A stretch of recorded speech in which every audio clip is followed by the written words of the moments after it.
All right, top of the morning, top of the evening, top of the night, whatever time zone you are on, we are live. Hello, everybody. Hopefully, everybody's doing the best that they can in the situation that they are in. But let's remember this: if we can look up, we can get up. If we can get up, we can go up. A moment of silence for all those who have lost their lives.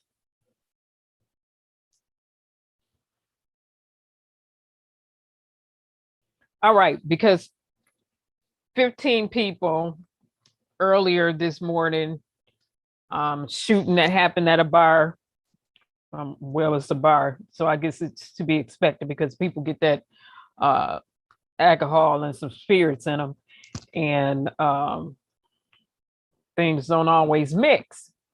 Now, with that being said, you see the title. Hopefully, again, everybody's been doing the best that they can in the situation that they are in. All right. I'm listening to my stuff in the background.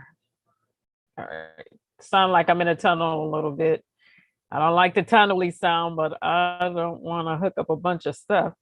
But okay, let's go ahead. Let's get started so we can get off into this. I need my double dose of music tonight. It's gonna be all right. It's gonna be all right tonight. Let's go.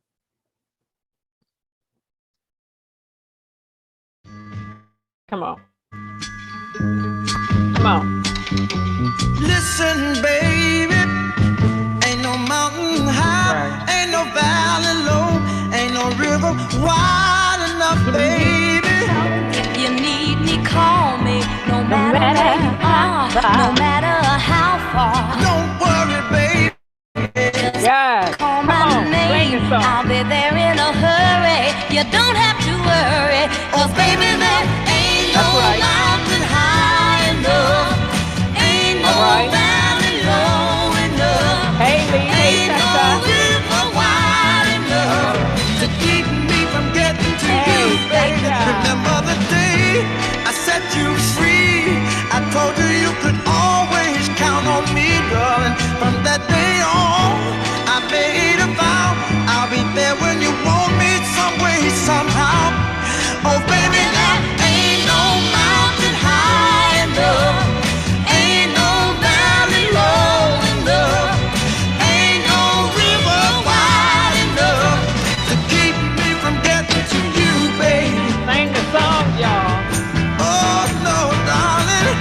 No wind, no rain, or winter's cold can stop me, baby. No, no, baby. Cause you are If my you're ever in love. trouble, I'll be there on the double. Just send for me, oh, baby. My love is alive. Don't forget. Down in my heart, although we are miles apart. If you ever need a helping hand, I'll be there on the know what? double. Just as fast as I can. Don't you know that there ain't no mountain high enough? Yeah. Ain't no valley low enough. Ain't no river wide enough. Keep me from getting to you, babe. Don't you know that there ain't That's no right. mountain high enough, Ain't no valley low enough. Ain't no When it comes to river justice, wide ain't enough. no. Ain't no Ain't no. mountain high enough. I think as Ain't far no. back as I can remember Ain't hearing no. music and Ain't no hearing people mountain. sing and Ain't no mountain. All right. I said I need a triple dose of music tonight. Hey, Cha-Cha, Letha Allen, what's going on? Hey, hey, hey, hey, hey. Allen is in the building.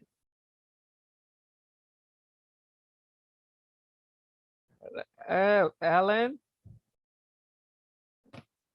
All right. Is that all right? It's going to be all right tonight. We're going to get a triple dose of music. We're going to come in and we going out on music too.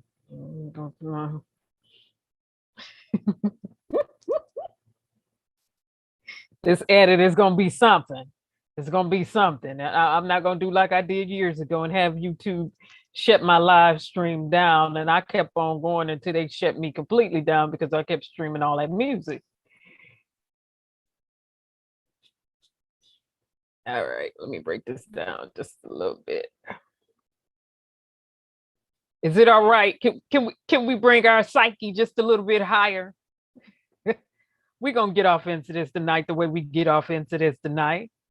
Can we bring our psyche just a little bit higher? Can we get ourselves in the psychological state that we need to be in for this information tonight? Because we always gonna learn something and inform somebody or something. Let's go. Hey, P-Legal Intel.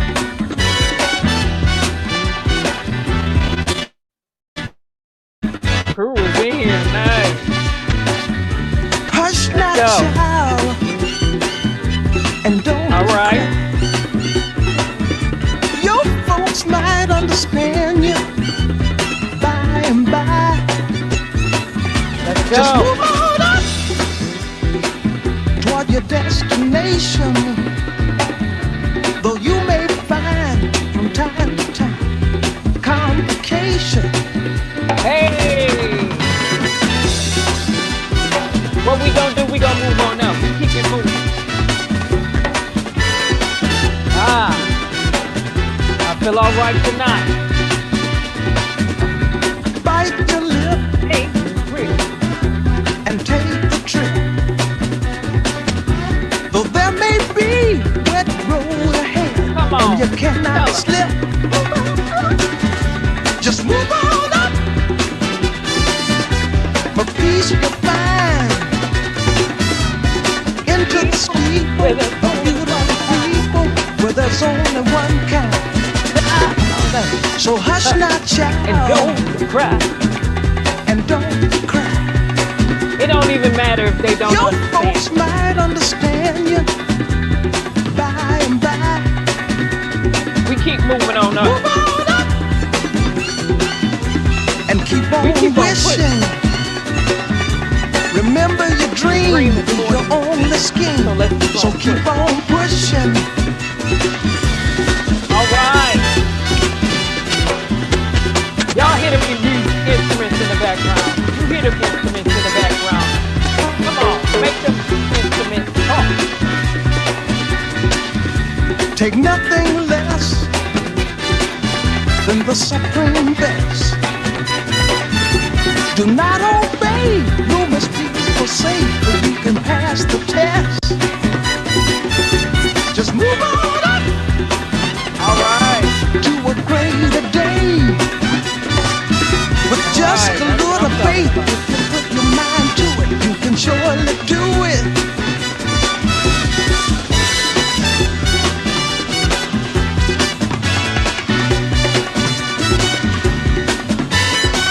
What I'm feeling tonight. All right, all right, all right, all right, all right. Just move on up. Move on up. We move on up. Watch out, but just move on up. We move on up. All right. Move on up.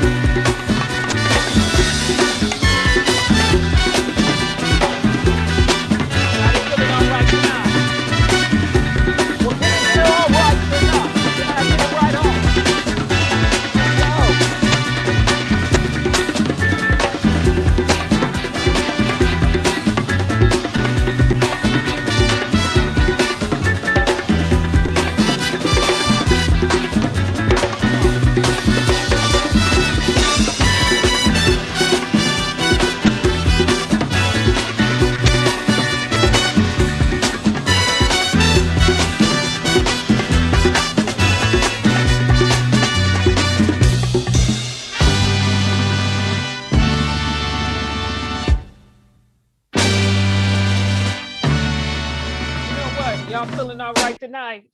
I said, are you feeling all right tonight? Well, can I get it all right tonight? Can I get it right on? Because I'm feeling all right tonight. And we're going to let this song play on and then we're going to get off into this information. But I said I needed a triple dose of music tonight. It's going to be all right. I'm feeling good in my sanctified soul tonight. My mind, my will, my emotions, and my imaginations are all right tonight. So come on, y'all. Come on. Curtis ain't even here no more. But could you teach these people a little something about shifting the atmosphere? Come on. Come on. Come on. Come on. Even here no more. Ain't even here no more, but he left a legacy of greatness. Come on, somebody.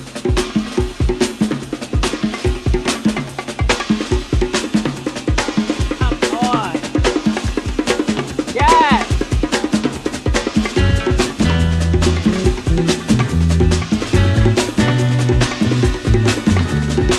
You hear that bass line?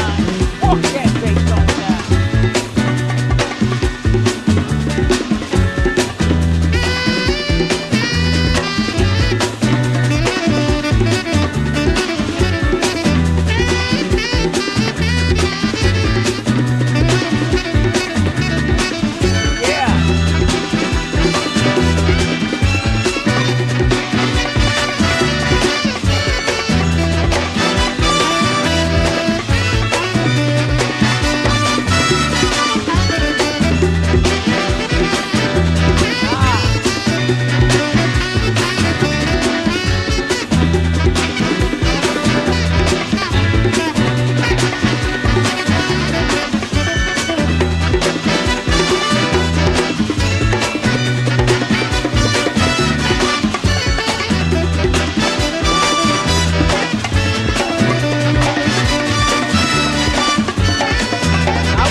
Play that, I'm gonna want to play it back again, and we got to move on. We got to move on. We got to get to this info.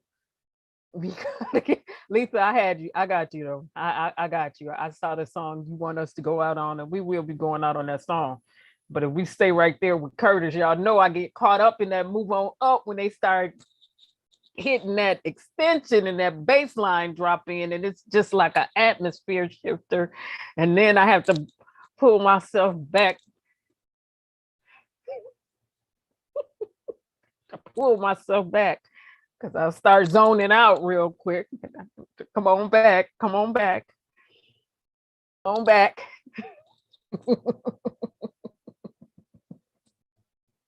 Come on back. You see the title, Cha-Cha, P Legal Intel, Alan.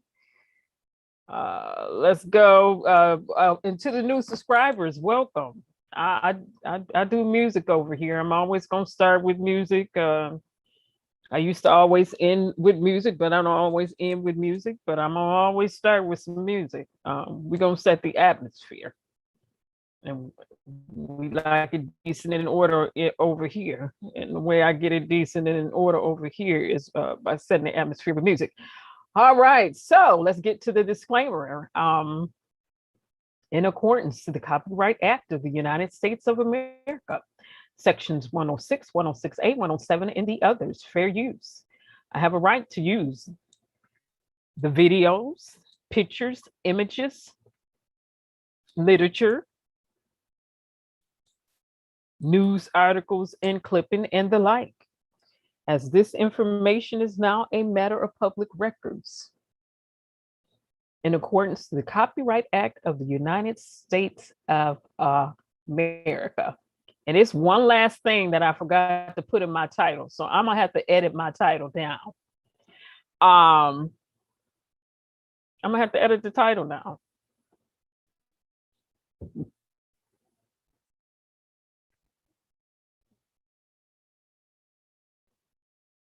All right.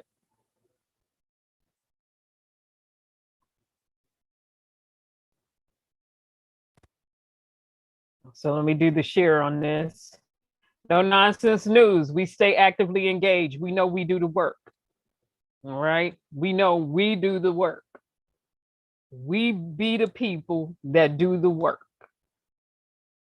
It's not going to happen It's not going to happen without the work of people and people being actively engaged. So we stay actively engaged. All right, graphic content, parental consent. Unfortunately, in some of the video footage, people may be telling lies. You saw Mr. O'Connell name in the title. Graphic content, parental consent, viewers' discretion. He might be in here lying. I don't know. I have to watch the video and see. Viewers' discretion is advised. All right. All right. Okay. Let the record show. That's all we're gonna do is let the record show. Slick Mitchconl. We remember sunscreen gate from last year in the CARES Act, Senate Bill 3548. Right? The CARES Act. We remember on page 470 at sections 3,851 through 55 in a pandemic bill that was supposed to be about people. He wrote in sunscreen, right? Sunscreen, manufacturing and production of sunscreen. Wait a minute, pause for a minute. People said, how did that end up in a pandemic bill? Well, Mitchconl sponsored the CARES Act. And then we had Democrats who I call some jelly bellies who ran out, Nancy Pelosi, Chuck Schumer, and all the rest of them, talking about this is unprecedented. This is so unprecedented. And people only got what? $1,200, and $1,200 was not for every US citizen that paid their taxes. And then they gave those who were unemployed $600 a week on top of the regular unemployment, but that was all unorganized, and it was a bunch of confusion in that too. However, in this CARES Act that was sponsored by Mr. O'Connell, big business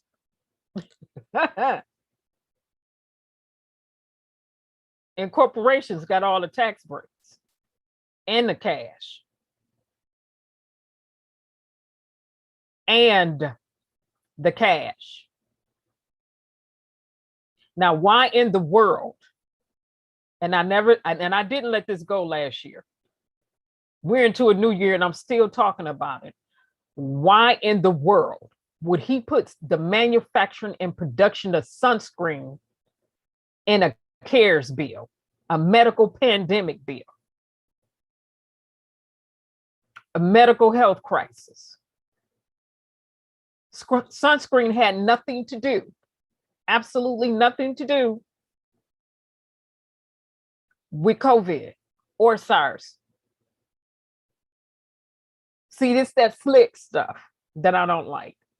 Remember we was watching this when we started reading through the bill?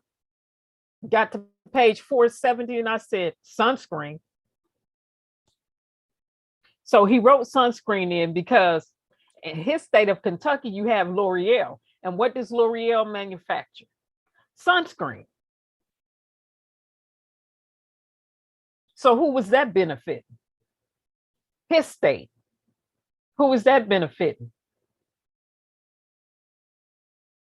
L'Oreal, big business, who he allowed in his state, had absolutely nothing to do with the people. Nothing to do with people going through a global pandemic. Absolutely nothing. But okay. Debt. All right. They had to finance the government. But we already know the way I feel about financing the government.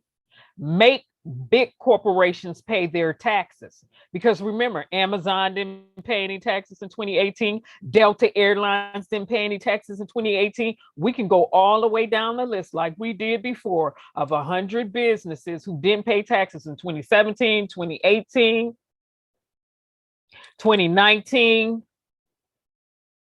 They paid no federal taxes. And we all know what I said then. You pay no federal. If you put nothing in the Federal Reserves, you take nothing out of the Federal Reserves. But they got all the tax breaks.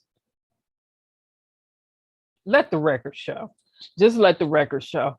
Okay, let me play the clip. Me calm myself down and play the clip.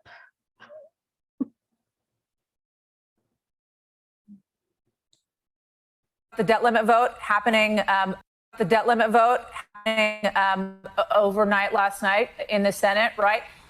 So there is this narrative, right? Mitch McConnell for a long time was saying Democrats got to go this alone. They're not going to do it. We all thought he was going to stick to his guns on that. Then the last minute, he changes course on this, makes a negotiation with the Democrats. They get this thing over the finish line in the Senate. You got former President Trump saying, do not vote for this thing. Mitch McConnell should have not done this, asking for all of supporters to get behind him, for Republicans not to vote for this thing. What was Mitch McConnell's motivation? Well, Senator McConnell made a bet months ago, Yasmin, that Democrats would ultimately fold and use that party line reconciliation process to raise the debt limit. Democrats refused. Chuck Schumer emphatically refused. And it turned out to be a stare down. And just less than 2 weeks before that deadline were to come up, McConnell ultimately blinked and decided, okay, he doesn't want an economic calamity out of this. He doesn't want the country to default, and that he will provide 10 Republican votes for this short-term solution. It's only 2 months. Now, one key consideration here from Mitch McConnell was the fear that Democrats would make changes to the filibuster. Still need to change the filibuster. At least create a carve-out for the purposes of lifting the debt ceiling. It came down to a situation where the two holdout Democrats who support the filibuster, Senator Joe Manchin and Senator Kyrsten Sinema, could have been put in a position of deciding in a binary fashion. It's either save the economy or save the filibuster. And McConnell decided, according to numerous Republican senators I spoke to, that he did not want to put them in that position. Now, of course, this is just a Band-Aid. This problem is going to have to be addressed again in December, although some think that that December 3rd deadline could slide a little bit. One senator I talked to thinks it could slide even to January, but that'll be for the Treasury to decide. Enough of that, because we do our own, we're going to run our own stacks over here always. Enough of the talking. Like I said, we read through, when we were reading through that Careless Act that they called the CARES Act, that they called unprecedented, we saw where the tax breaks were going. We saw them not writing enough language in there to allow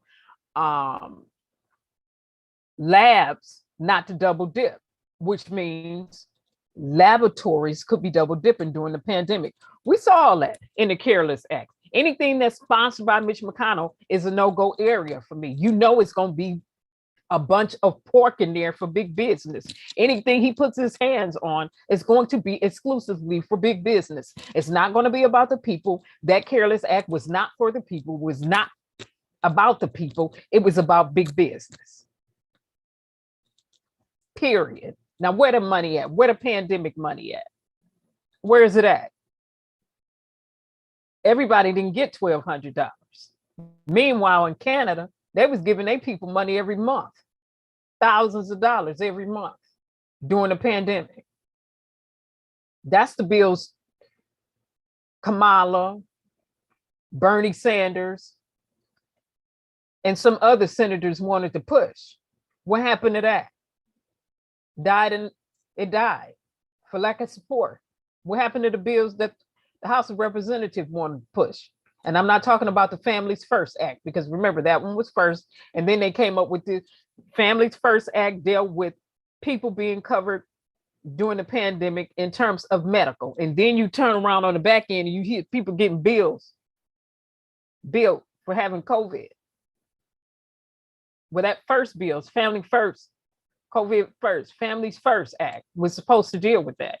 Then we get all this foolishness in this Careless Act. Because again, The tax breaks went to big business. The money went to big business. Now, the small little businesses, they got a little something, something.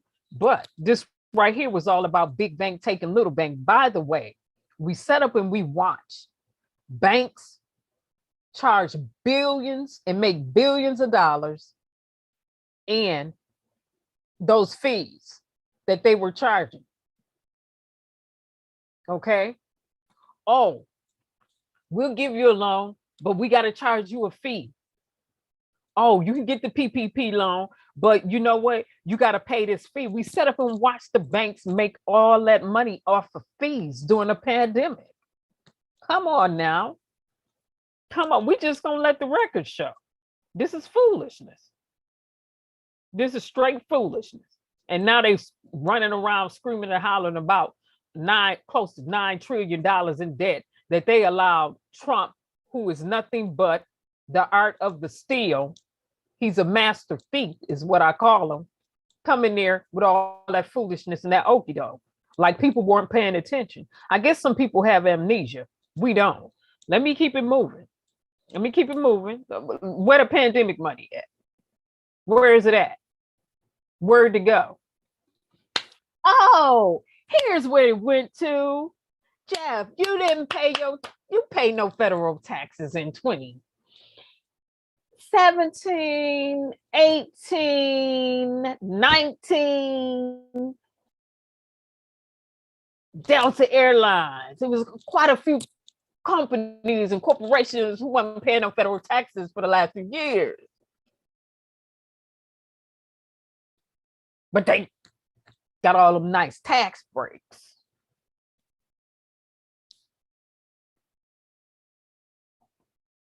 Before I go to him, let me go here. Let me do the read up on this. Let me fast track this real quick. Okay, so we need to remember this. So I'm moving up and then I'll go back. But let me move on up. Let's let the record show. And this is why we need to exercise our constitutional rights. And this is why we have to hold Congress accountable and make them do their jobs. We're going to get to our amendment rights in a minute when we get down to the end, because we already know if we do not hold them accountable and responsible for this mess that's going on, they're going to just slide on by without accountability, without taking accountability and responsibility for being reckless with U.S. taxpayers' money, like they always do. All right. So remember, the single biggest tax break, and this was coming from Ducker. He's a businessman. This is what he had to say in 2020. When that bill passed, he said the biggest tax break that's going to help is only going to help the wealthy people, is something that will cost the government $135 billion. It was more than that. And this is a provision that will help many people who own their businesses through partnerships or similar structures who may have generated losses on their tax returns from their business, which this gets extremely complicated. But just because they have losses for tax purposes doesn't necessarily mean they have a money-losing company.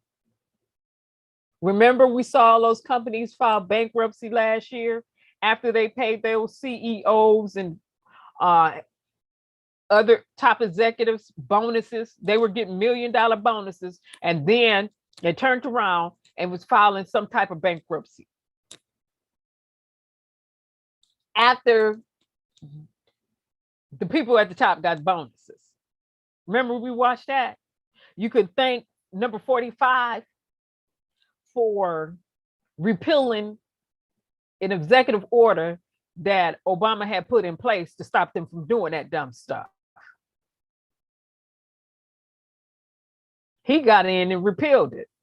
But why wouldn't he? He's all about the art of the steal. Oh, people don't have to like it. I'm just going to let the record show. I'm just gonna let the record show. Period. All right.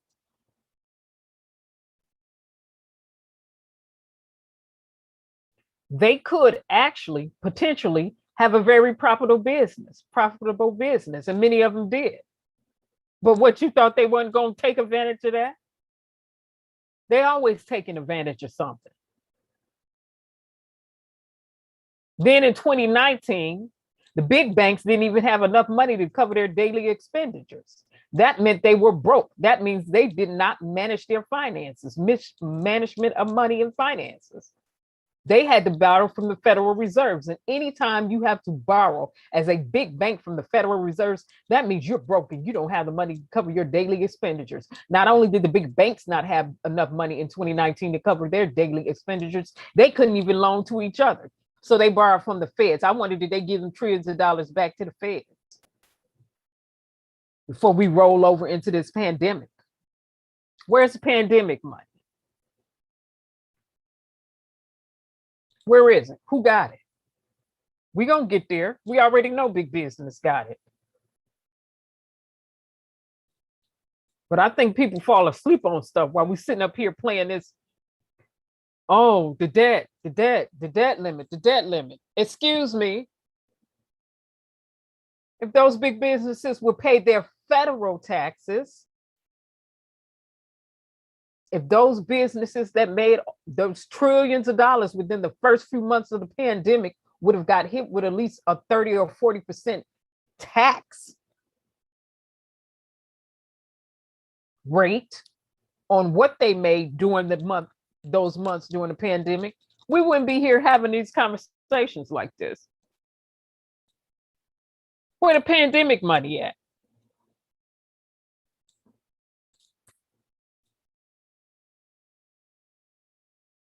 Yes, they do need to be held responsible, P. Legal. You're right, Letha. Now $9 trillion in debt.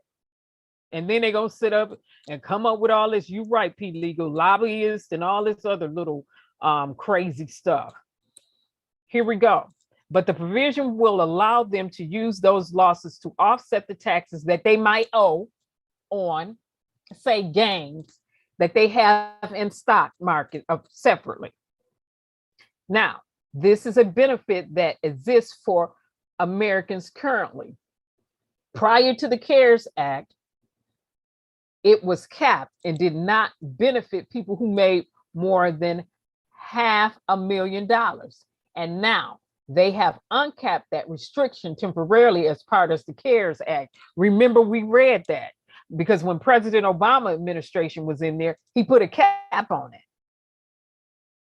When Trump got in there and they came up with this Careless Act, oh, they worked it in there. Take the cap off. We read that. It's in the Careless Act. So when they called that mess unprecedented, many of us were like, who are you talking to? Where's that pandemic money at? Where was the oversight committee that got paid to oversee where the funds were going during the pandemic? Remember, it was supposed to be transparency. I didn't see reports quarterly. I didn't even see a report. I haven't seen a thorough report at all since they passed that mess back in March. Have you? I haven't. Remember, they wrote themselves in that Careless Act a transparency board. They wrote money in there for a transparency board. They allocated them funds, made up a completely bogus board to oversee this. I have yet to see any type of transparency. Where's the pandemic money at? And I'm not talking about the small business owner, because you just got a little bank. And I do mean little bitty bank. I said I was for small business. I'm talking about these corporations, these enterprises.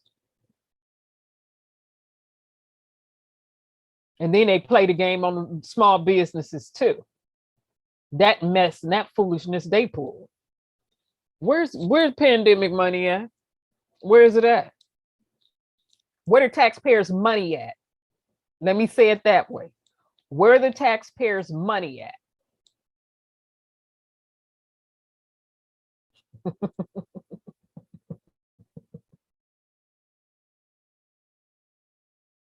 Mm.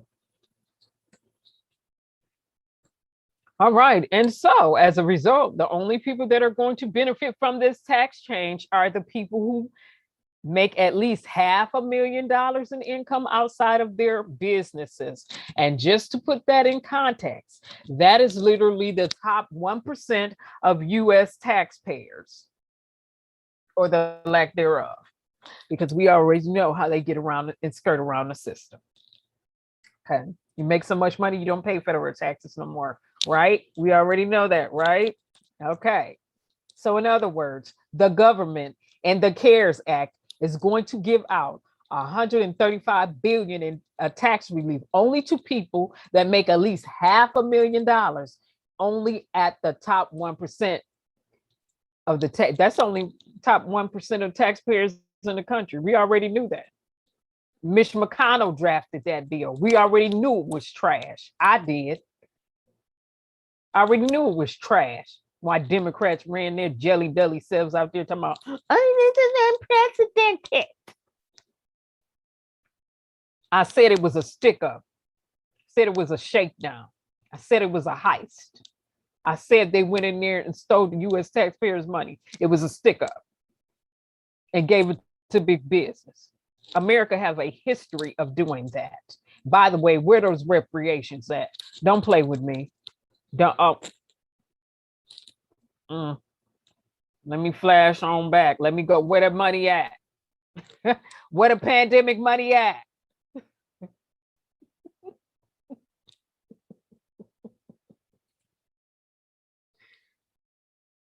Right, P. Legal. Where that money at? That's missing from the Pentagon too. No, they didn't give a cent back. Where the money at? Where the money at?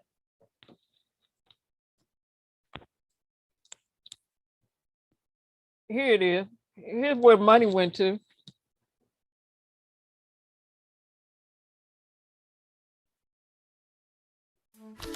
This is the unemployment rate during the COVID-19 pandemic.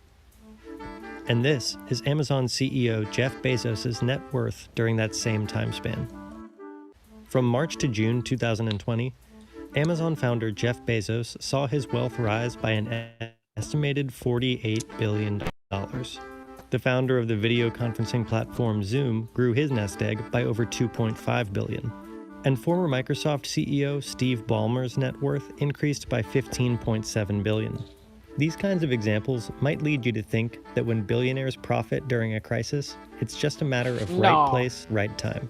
Well, that's not false, but it's not entirely true either. Casino magnate Sheldon Adelson saw his wealth increase by $5 billion, while Elon Musk saw an increase of $17.2 billion. Elon Musk, no.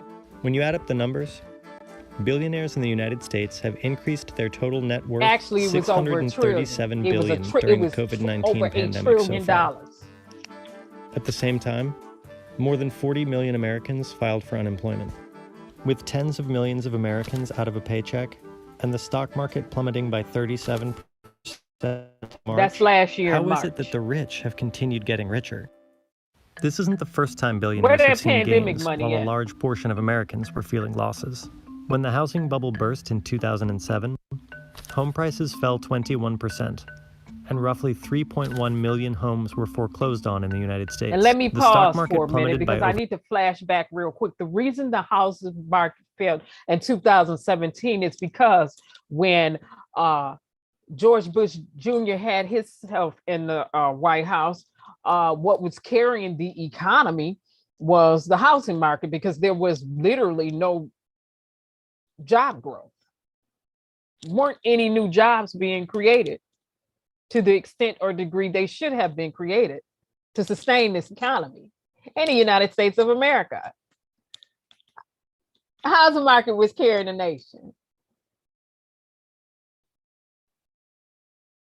Let the record show. Where the pandemic money at? Let them finish. over 50%, and by the end of 2009, 8.8 million Americans had lost their jobs, and the effects lingered. From 2009 to 2012, the incomes of the bottom 99% grew by only 0.4%. But the income of the top 1% grew by a staggering 31.4% in the same time span. And it all ties back to two things. First, the government disproportionately gave more aid to banks and corporations. In 2008, the Emergency Economic Stabilization Act was signed into law, creating a $700 billion program to purchase devalued assets from banks. That was called the Gaye. Troubled Asset Relief Program, or TARP. Later, President Obama would direct $75 billion in funds from TARP to help reduce interest payments Wait for a homeowners. minute. People always screaming means and homeowners hollering. received He didn't around do nothing. I still have yet to see an administration go back and sue big business the way it was sued under President Obama administration. He kept suing them. Countrywide got sued. Chase got sued. He kept suing them for that tobacco. You went in there and you hustled the people out of their money in their houses. What makes you think you get to get away? Oh, I'm just gonna let the record show. I guess people have amnesia. 10% of the direct relief that banks and corporations did. And this leads to reason number two. When the stock market bounced back, the unequal bailouts meant that the wealthy still had money on hand to invest and thus profit, while the middle and lower classes did not. In 2008, the Federal Reserve lowered short-term interest rates to near zero. They would remain that low for nearly a decade. This paved the way for a historic bull market on Wall Street that began in 2009 and lasted until March 2020, when the pandemic hit. In that time, the S&P 500 gained 462%. That means that a $1,000 investment in the S&P 500 at the low point of the financial crisis could have returned roughly $4,620, while someone who could afford a $1 million investment could have pulled in over $4.6 million. By 2009, the world's high net worth individuals had grown their share of global wealth by 19% to $39 trillion, recouping nearly all of their losses in a single year. That quick recovery and larger share of the world's wealth enabled them to continue to make money at an exponential rate. In fact, the top 1% captured 95% of the income gains made from 2009 to 2012. And by 2020, the combined wealth of the billionaire class in the United States had increased by over 80%. Which brings us back to the moment when the coronavirus pandemic rocked the economy. In 2019, the Fed reported that 4 in 10 Americans didn't have enough cash in their bank accounts to cover a $400 unexpected expense. And in the first few months of 2020, 40 million Americans found themselves unemployed due to COVID-19. Many small businesses had to close due to lockdowns and social distancing, while others were forced to try to operate with entirely remote staff. The Small Business Administration made $349 billion available to small businesses with the Paycheck Protection Program. But like in 2008, $243 million of that was snapped up by large publicly traded corporations, some of which were valued at over $100 million. Even hedge funds. Money that was for private business loans, because we watched that too. Didn't we see big corporations who were not a small business in there illegally getting loans? Because in the Careless Act, they gave you the guidelines for who qualified as a small business. It also said in the Careless Act that people were supposed to go to prison. Now we see the little people who was fraudulent on them PPP loans going to prison. A lot of them then got arrested. We also saw some of the small people who went in and fleeced the unemployment agency, and they didn't caught up with them. We see them going to prison too. I said, what are corporations at? What big business and the enterprises at who should be in prison right now? Where the pandemic money at? Oh, they got it.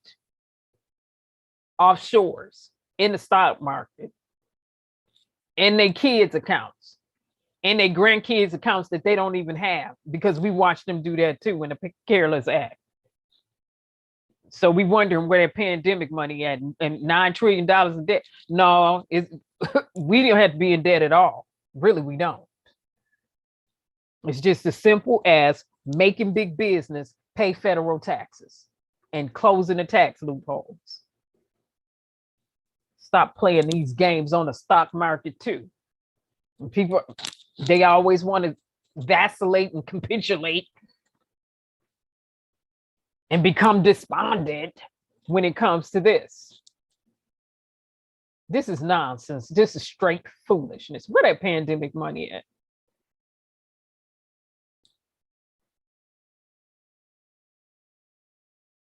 Submitted claims to try to tap into what they saw as free money.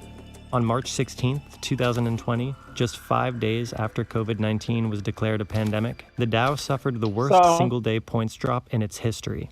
But by June 4th, 7 of the world's richest people had seen their fortunes increase by over 50%. Part of what made this possible was a stock market rebound, fueled both by the Paycheck Protection Program and actions by the Fed. Again, the Fed lowered short-term interest rates for banks to near 0%. And as before, they have promised to hold those rates low until the economy is on track. This is a cycle that has happened time and time again. During the earthquake in Haiti in 2010, only 2.5% of the $195 million of relief funds went to Haitian companies. Much of the rest was awarded to DC-based construction companies. And when Hurricane Katrina struck New Orleans in 2005, real estate developer Joesph said the clearing out caused by Katrina represented some very big opportunities. Cannizzaro was selected as part of a panel to develop the Bring New Orleans Back plan, part of which put a stop on reconstruction of low-income neighborhoods. New Orleans, especially on my daddy's side. Excuse me, y'all went in there and fleeced and hustled the mess out of New Orleans, and including some of my family members. Nothing but some doggone hustlers.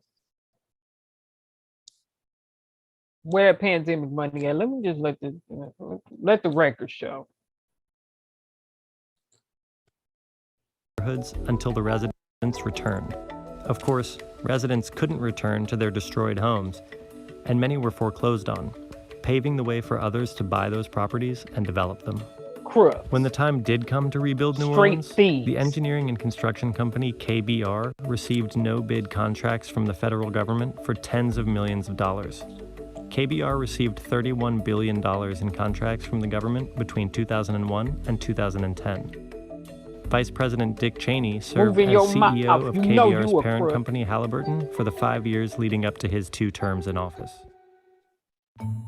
Combined with their immense investing and purchasing power, billionaires have had government resources in addition to their own resources to profit from during economic upheavals.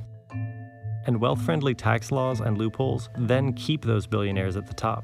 Legal structures such as limited liability companies protect personal assets from being repossessed to pay the debts from business downturns. As it's set up today, IRS rules allowed Amazon to pay $0 in taxes 2 years in a row. When its bill finally came due in 2019, it paid just $162 million, a measly 1.2% of the company's income that year. And it's not just Amazon. Delta. Taxes paid by billionaires have decreased 79% since 1980.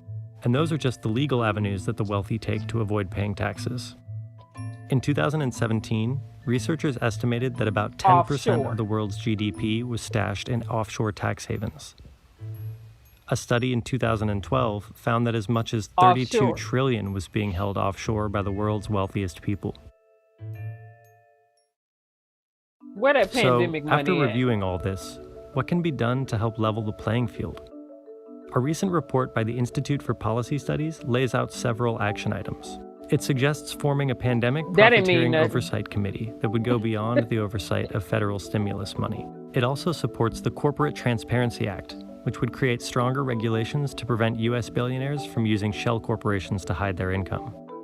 After the House passed the bill in 2019, it was introduced in the Senate, but has not been brought to a vote. Other suggestions include an emergency 10% millionaire income surtax, a stimulus package aimed at funding charities, instituting a wealth tax, and reducing the amount allowed by the gift and estate tax. Last, and perhaps most importantly, the report underscores the need to shut down the global hidden wealth economy. The U.S. alone is estimated to lose nearly $200 billion in tax revenues to offshore havens each year. That's roughly 3 times the amount of all the money face. budgeted for the Department of Education in 2021. Changes like the ideas above are global in scale and require political cooperation to become reality. If the relationship between wealth and income inequality are ever going to change, it's going to require all of us. We need to stay actively engaged and do our jobs, because listen, they're not going to just do it miraculously. They're not going to do it voluntarily. We have set up and watched Congress year after year, month after month, give money to big business that big business did not put into the Federal Reserve. And oh my goodness, estate taxes. Remember, in the Careless Act, they allowed you to move your 401ks money around too. And then the people with 401ks or retirement funds was like, ooh, yippee, yippee, yippee-yi-you, yippee-yi-yay. Excuse me, they just gave you a little something. Because that was all about big bank taking little bank. Big business profited the most from that Careless Act that McConnell drafted. Mr. McConnell, Mr. Sunscreen Gate in the Careless Act on page 470. This is why we read over here. We like to read the bills, right?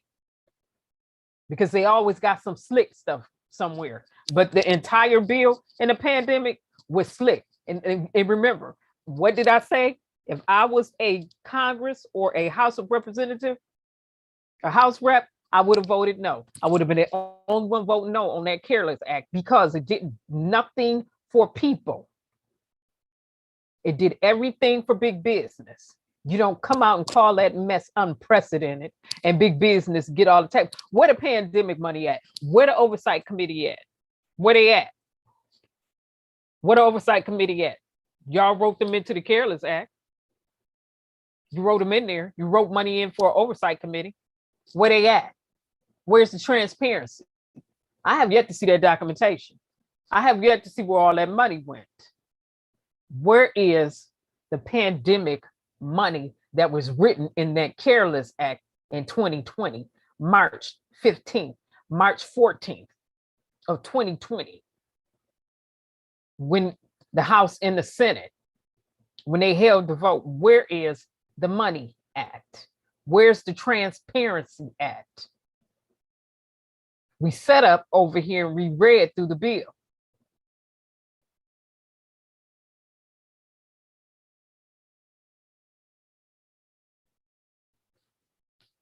Then the little that they did want to do. What did we say? Let me pull my notes out now. When it came to page 99, we know that dealt with the unemployment insurance. It also dealt with the 39-week payout. It dealt with the $600. We know we started at page 84 and it transcended beyond page 100. Okay, when it came to the rebates, that one-time rebate of $1,200 that some people got, not all, that was on page 144, subtitle B. Remember, we set up there, we read that. Then when we got down to page 470, what did we see in there? Sunscreen. And that's why I started saying sunscreen gate. What is the manufacturing and the production of sunscreen and the changes of sunscreen, the chemicals that go in sunscreen, doing it in a pandemic bill that deals with a virus that can or be mutated into a disease? What did sunscreen have to do with a medical emergency pandemic bill? The manufacturing and production of sunscreen. Why was that even in there? Oh, the McConnell drafted the bill, right? That was his, right? He sponsored that. That's why it was in there, because L'Oreal is in the state of Kentucky. That's right. They manufacture sunscreen. Where the pandemic money at? Where the pandemic money at? Oh, remember, now these are my slides here. These are my charts that I did here. Jim Walton, Alice Walton. Remember, I was showing who the percentage they was going up and wealth during the pandemic last year. Remember, so wait. Let me plug this in to my spreadsheet and start creating some charts. Because they talked about transparency and accountability boards. And since they won't do it, other people started doing it. With the limited data that they did release. Where the pandemic money at? Mark Zuckerberg, and you know I don't care for you. Big Bang, Tay Little Big, Bill Gates, Jeff, Larry, Warren Buffett, Sergio Brin, Larry Page, Alice Walton, Jim Walton. Remember, they was running game last year. We were watching them run game during this pandemic. Where the pandemic money at? Should nobody be hurting for nothing right now. Meanwhile, Canada, other nations that are supposed to be just as developed as us, were giving their people thousands of dollars a month during the pandemic and wasn't even sweating it. While they were pontificating over here about $1,200 for some people and not for all. Like that was their money. This is the game that the Congress, the House, and the Senate like to play. Like, this ain't y'all money. Y'all don't pay federal taxes. This our money. No, it's not their money. It's the people's money. This is why we need to pay attention and exercise our constitutional rights and know what our amendment rights are and call them on their foolishness. We have to actively stay engaged. Where that money, I know people thought it was over because I wasn't talking about it, but I said it wasn't over. When I read through that Careless Act, I said, this ain't over.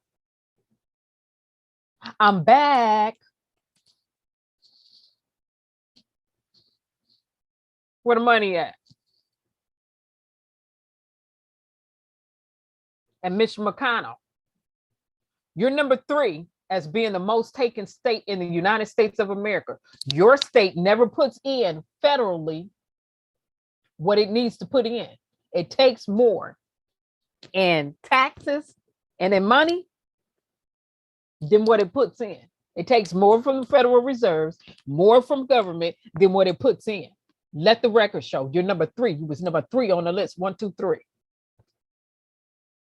And you had the audacity to be running your mouth all last year. The 3rd most taken state, Kentucky. Last year, it was Kentucky. Let the record show. Where that money at? Where the money at? Sunscreen gate in a pandemic bill. Where's the money at? Shouldn't nobody be hurting right now? Shouldn't nothing be hurting in the United States of America if that was a bill for the people, by the people, of the people? No, that was a heist. It was a shakedown. It was a robbery for big business. And the Democrats gonna run their jelly belly selves out there tomorrow. This is so unprecedented. This is so unprecedented. When I said if I was in there, I would have stepped on Mitch McConnell's desk. I would have walked all over his desk in the House of Chambers. Pushed them papers off his desk. Who you think you playing with? You either for the people or you not for the people. You either gonna do something for people or you not. And I'm not talking about big business. I'm talking about the taxpayers, the 99%.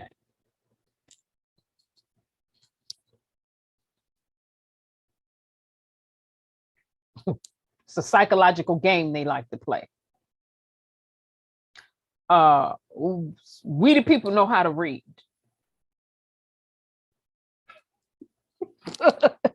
Where that pandemic money at? Let's keep this going. Network, February 2019. And then I did compare as other network. Network, February 2019 is in the green for all of these billionaires. 2019 is green. That's what their net worths were. Okay. White represents the net worth March 18, 2020. Then September 15, real-time net worth during that time is in the aqua. Then wealth growth from March 18 to September 15, 2020 is in the fuchsia.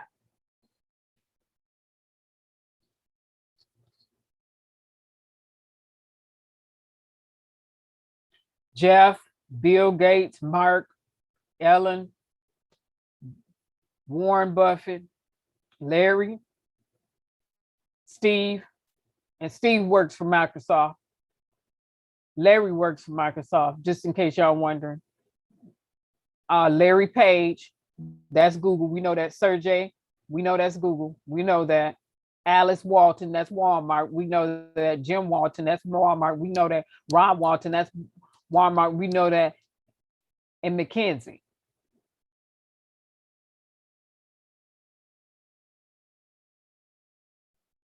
It was big bank taking little bank.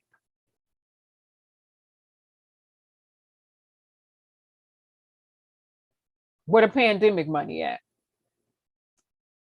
And Bernie Sanders came out and said, no, they need to pay at least 30+% on all that pandemic money they made. We need to tax it. We need to tax specifically them for all that money they made during the pandemic while everybody else was unemployed, had to shelter in place and things like that.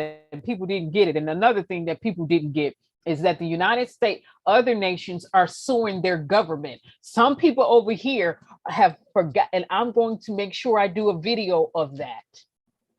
We should have been suing the United States of America right now for letting that pandemic get out of control. But people still running around talking about their constitutional rights not to wear a mask, their constitutional rights for this, their constitutional rights for that. Even China citizens had enough courage and paid enough attention to turn around and start telling their government, we're going to sue you because people died during this pandemic. You didn't get it under control. So now we get to turn around and sue you. We're suing hospitals too. But people wanted to run with the Republican talking points. It was a Democratic hoax. That's what they said. That's what Trump said. And then you had them goofy senators up in there and some of them goofy House of Representatives sitting up in there. It's a Democratic hoax. It's a Democratic hoax. It's a Democratic hoax.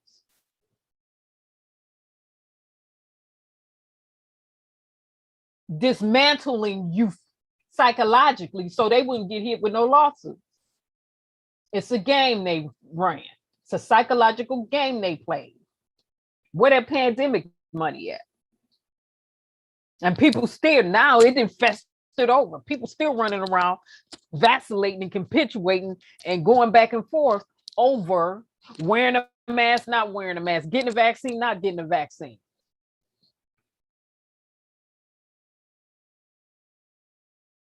When in actuality, a class action lawsuit should have went in against the United States a long time ago for pandemic, wrongful deaths.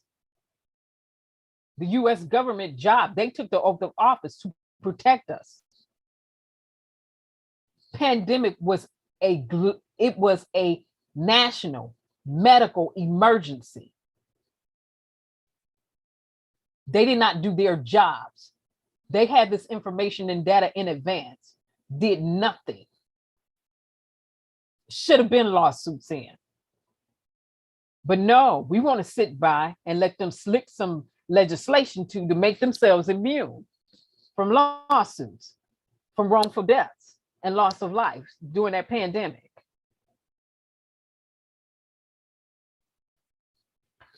Meanwhile, back at the ranch, figuratively speaking, other nations been put their lawsuits in against their government. But while we slept, we got some people over here that sleep. Where that pandemic money at? Where that pandemic money at? You right. Sue, sue, sue. That's right.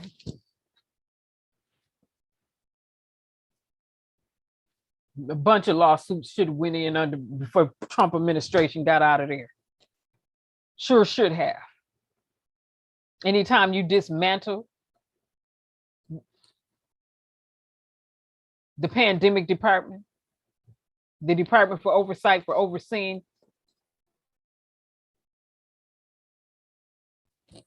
tragedies like this, and start laying off a bunch of people from the Center of Disease Control, and you thought it wasn't going to be a national medical emergency, and then you come out and you lie about it. Oh, I don't care if I make people upset tonight. I'm just going to let the record show.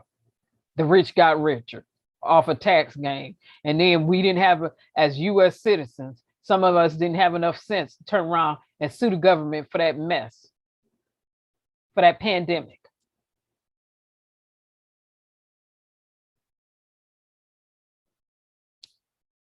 Meanwhile, people in Italy were suing. Even people in China were suing. Our citizens was too busy sitting up here vacillating, going back and forth, talking about constitutional rights.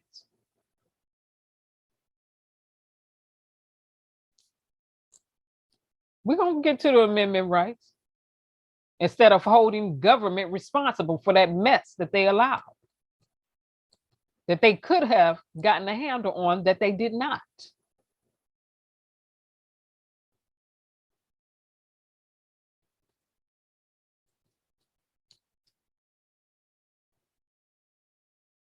I'm gonna say pause and think about that for a minute. China was suing, Italy was suing, they started suing in 2020.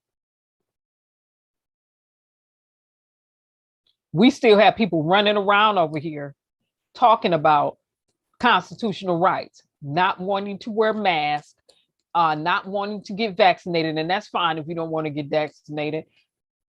You have a free will. Fine if you don't want to wear a mask, you have a free will, but what you are not supposed to do over here is threaten the life, liberty, the life of someone else. We're supposed to have a right to life. They want to use right to life when it comes to terminating babies that are not yet born. Well, during this pandemic, let me show you a bold flip. We have a right to life. Yeah. Yeah. And when our government is not protecting our right to life as a nation, we have a right to sue.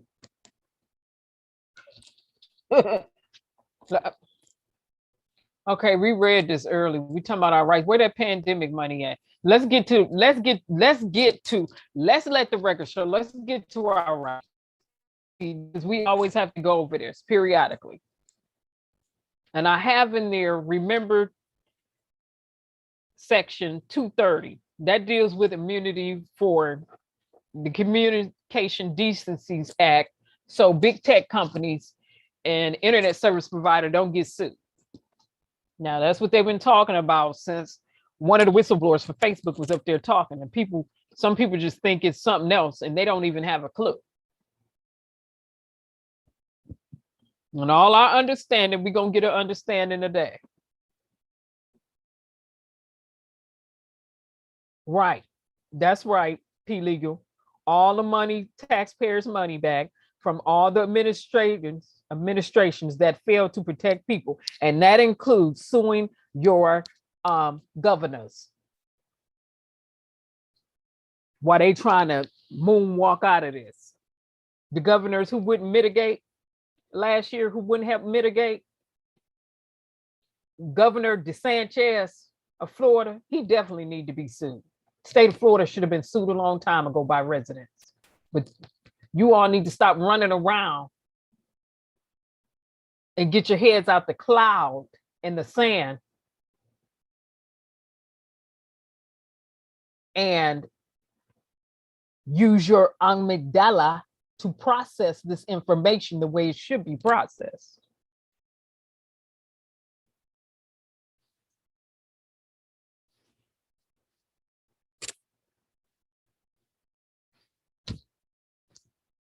All right, let's get to our rights. We just gonna let the record show. And where that pandemic money at? With that oversight committee, Steve Mnuchin, where you at? You don't get to slither up out of here, whether you just slithered up in the White House for the last few years and took all that money. Oh, did I just say that? Yes, I did.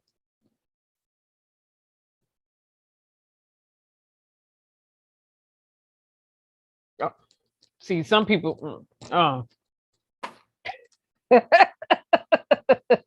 oh,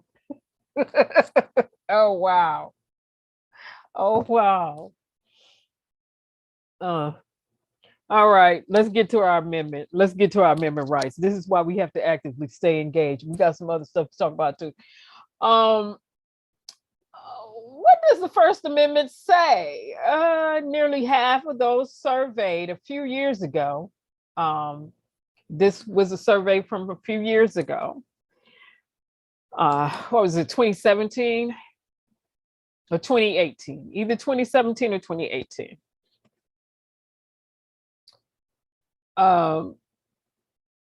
Let's get to this. I think it was 2018. All right. So here we go. What does the First Amendment say? Nearly half of those surveyed, 48% said that freedom of speech is a right guaranteed by the First Amendment. But unprompt, 37% could not name any First Amendment rights. And this is out of the people they surveyed a few years, 2018, if I'm not mistaken.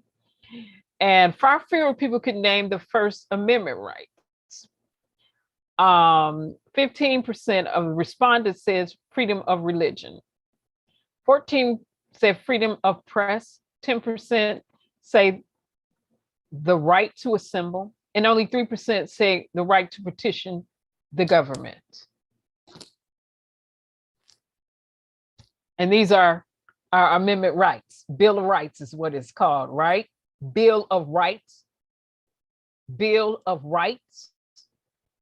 The amendment, Bill of Rights, right? Because the old age debate and argument is, are these rights or is it a privilege? It's called a Bill of Rights, right? And the reason people bring that up is because what about the prisoners when they get incarcerated or are confined? So is it a right or is it a privilege? But it's called Bill of Rights. Okay. Here we go. First Amendment. Congress shall make no law respecting an establishment of religion. Let me pull that back. Terms matter. Words matter. Congress shall make no law respecting any establishment of religion, of prohibiting the free exercise thereof, or abridging the freedom of speech, or of the press, or the right of people to peacefully to assemble and to petition the government for redress of grievances. And let me read it again. Congress shall make no law respecting. That means Congress is prohibited from making laws. Congress cannot make laws. Congress are forbidden from making any type laws respecting an establishment of religion or prohibiting the free exercise thereof, or abridging the freedom of speech or of the press or of the right of the people to peacefully peacefully to assemble and peacefully assembling. Different people got different perspectives on that, but let me continue to read. And to petition the government for redress of grievances. This is petitioning the government for redress of grievances. Listen, religion, speech, press, assemble, petition for redress. It's our First Amendment rights, right? First Amendment, Bill of Rights. Oftentimes, we as US citizens, we don't petition our government for redress of grievances. We don't even file the grievances. We don't file them. And then therefore, because we don't file the grievances, we can't petition the government for redress of the grievance. Grievance has to be filed first. But we still got a right to petition the government. We'll do petitions.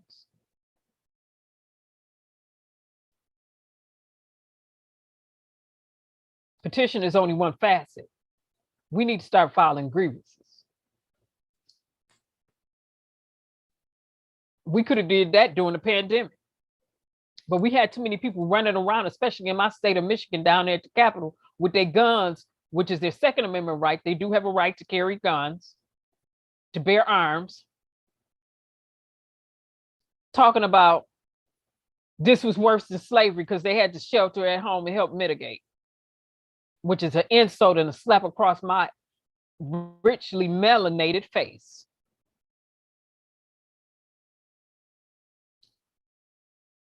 Lawsuit should have been put in by now, but no, we got too many people running with these Republicans talking points, cons. And then we got other people on the other side, the Democrats, who want to be jelly bellies.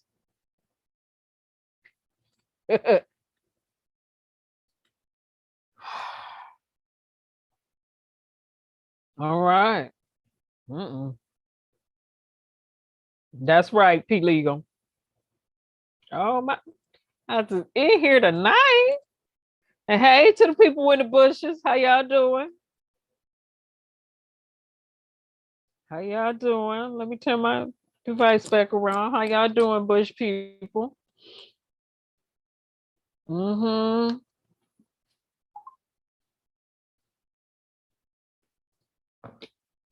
Second Amendment protects the right to keep and bear arms. Third Amendment prevents the government from forcing homeowners to allow surgeons to use their homes. Most people don't know what the Third Amendment is. We usually go over the amendments over here periodically. Before the Revolutionary War, laws gave British soldiers the right to take over private homes. Remember that homes were being taken over. And then they said Third Amendment rights. During times of war, you can't just be taking over people's house, private property like that. No.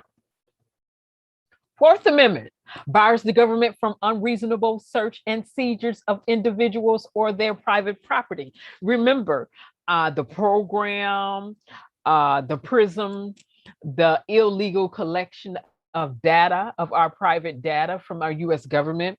Remember, Watergate. Remember Watergate, Richard Nixon? Watergate, how he was collecting all this data on US citizens, unbeknownst to them. Well, the program started under George Bush, wasn't supposed to go that way, but he was collecting our data from internet service providers, from telecommunication providers, from search engines and the like. And then it transcended on under the President Obama administration. And then he didn't know the degree of what was going on to the degree it was going on. And then he got caught out on it. And so he had to start shutting some stuff down. Came up with his executive orders. But wait a minute, Trump got in. And guess what he did? He repealed that. order that Obama put in from unlawful, allowing the government to unreasonably search and seize our individual or their properties, and said, hey, it's all back on. Go get the people data. Get it. Internet, Facebook, YouTube, Instagram, whatever, however, go get it. But while people slept,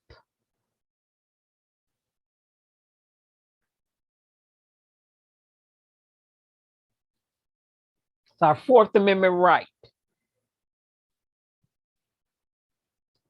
Fifth Amendment provides several protections for people accused of crimes.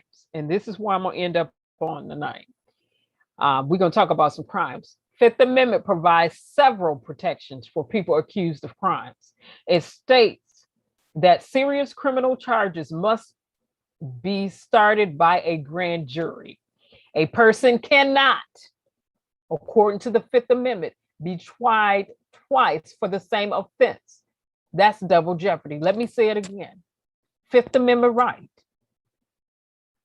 A person cannot be tried twice for the same offense. That's double jeopardy. Or have property taken away without just compensation.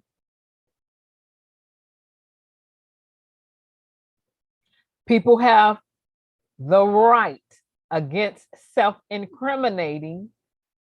That means you can remain silent, and cannot be imprisoned without due process of the law.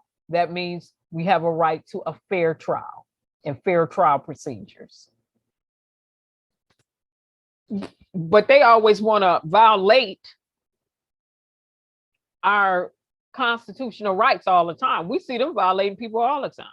But it is up to us as the people to do our job. And I used to say we the people all the time, but I just say it's up to us. We need to be about that work and that action. It's our job to hold government responsible. Who polices the police? That's us too. Who polices the United States government and hold them accountable and responsible for their action? That is supposed to be us too. That's our responsibility. Because oftentimes they're not going to self-regulate. Okay. Sixth Amendment provides additional protections to people accused of crimes, such as the right to a speedy and public trial by an impartial jury in criminal cases, and to be informed of criminal charges. Sixth Amendment, witness must face the accused. That's Sixth Amendment right. And the accused is allowed his or her own witnesses and to be represented by an attorney. That's a Sixth Amendment right. Let me read this part again. The Sixth Amendment provides additional protections to people accused of crimes, accusations, speculations, conspiracies, theories, such as the right to a speedy and public trial by an impartial jury in criminal cases, and to be informed of criminal charges, what the charges are. Witnesses must face the accused, and the accused is allowed his or her own witnesses and to be represented by a lawyer. That's a Sixth Amendment right. The Seventh Amendment extends the right to a jury trial in federal civil cases. So in civil lawsuits, you got a right to a jury trial there too. That's the Seventh Amendment. Eighth Amendment bars excessive bail and fines and cruel and unusual punishment. That's our Eighth Amendment rights. But it seems like in the United States of America, it's always excessive bail and fines, as well as cruel and unusual punishment. But it's supposed to be our Eighth Amendment rights.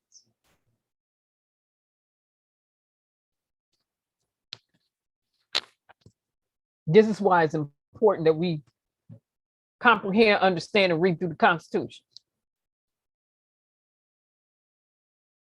our Bill of Rights. Ninth Amendment states that listing specific rights in the Ninth Amendment states that listing specific rights in the Constitution does not mean that people do not have other rights that have not been spelled out. So that means we have more rights. Just because it's not in the Constitution doesn't mean that it is not a right for us. That is not a right. That is not part of our constitutional rights. Like they said, just because it's not in the Constitution and it's not spelled out, it does not mean that we don't have other rights just because it isn't spelled out. That's what the Ninth Amendment says. And all our understanding, we're going to get an understanding today. 10th Amendment says the federal government only has those powers delegated in the Constitution. If it's not in the Constitution, they don't have that type of power. Let me pull that sentence back. This is the 10th Amendment. 10th Amendment says the federal government only has those powers delegated in the Constitution. If it isn't listed, it belongs to the states or to the people. If it's not listed, that power belongs to the states or the people. We be the people. If it's not listed in the Constitution, federal government don't have that power. We be the people got that power, or the states.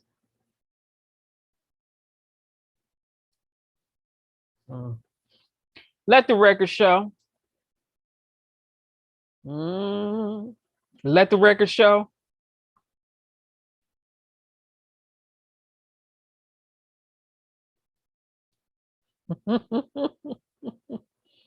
I'm reading the chat right now. I'm reading the chat right now.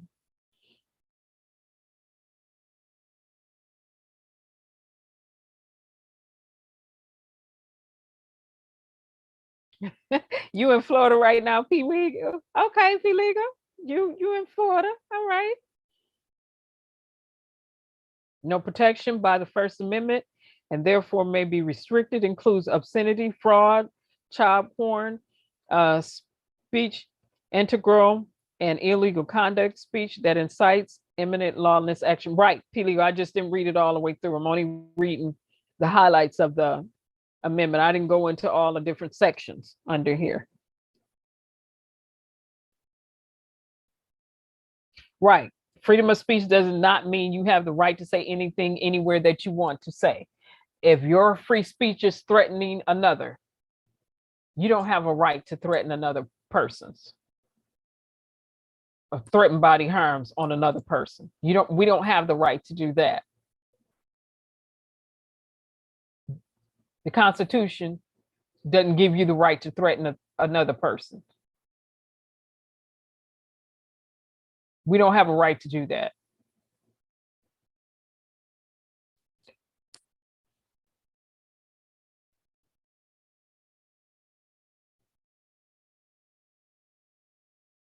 Right. Grappling over questions raised by the Fourth Amendment. It should be no grappling over questions raised by the Fourth Amendment. They want to really, they like to feather pluck every part of the amendment, contingent upon the way that they interpreted what was written.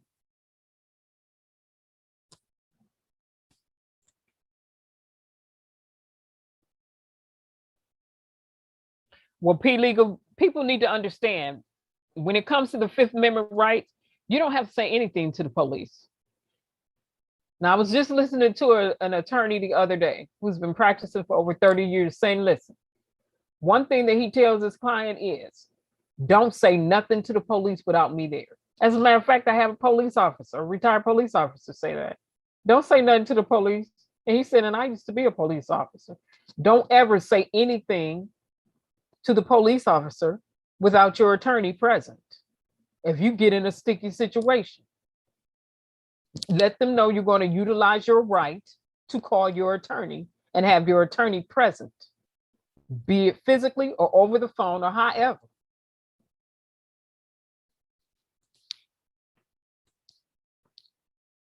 It was 4 attorneys I was listening to, and they were adamant about that. They said no, no, and no.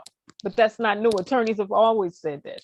No, no, no. Don't talk. Stop talking. Don't say nothing. Just don't talk. If you get into a situation, don't say nothing. Just call us. Call us. Call us. Don't say nothing. Don't say nothing. Just call us. Just call. Call us.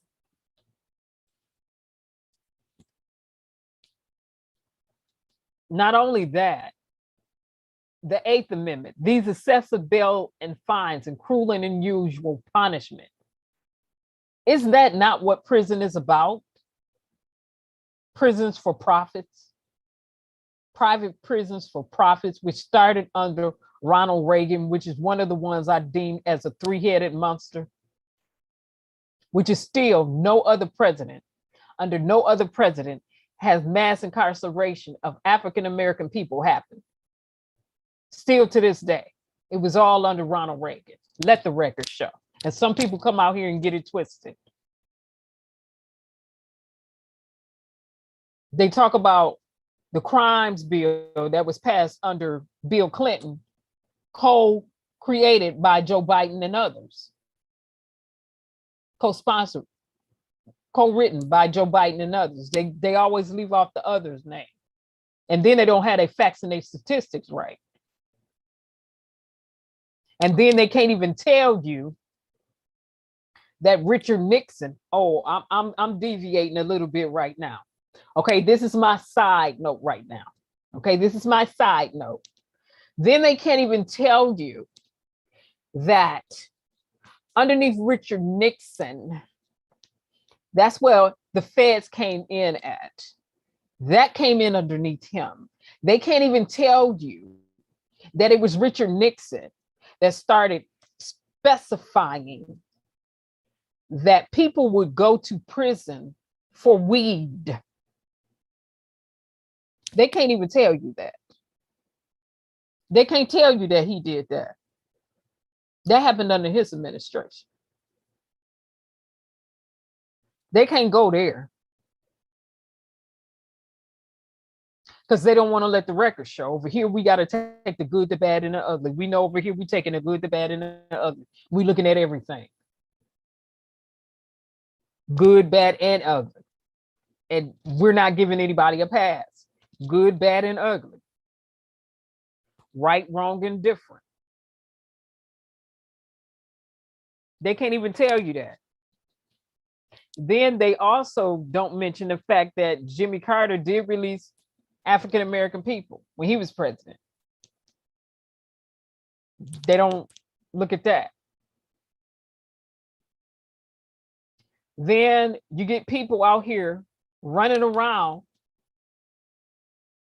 like we don't understand that Trump only released 0.0001% of Black people when he was in office.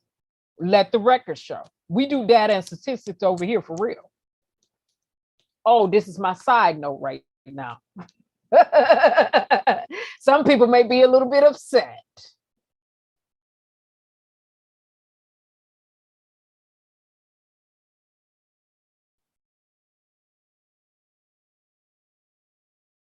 Let me say it again. Then when you run the data and you look at the statistics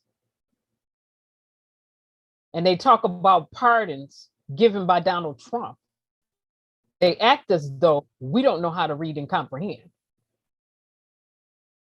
Running around talking about less than 5 Black Americans that received a pardon or that got a, that don't mean nothing to me. It really doesn't. And we don't play them games over here because we know you got to go through the prison board, the board of prisoners. We know paperwork has to be in. We already know that.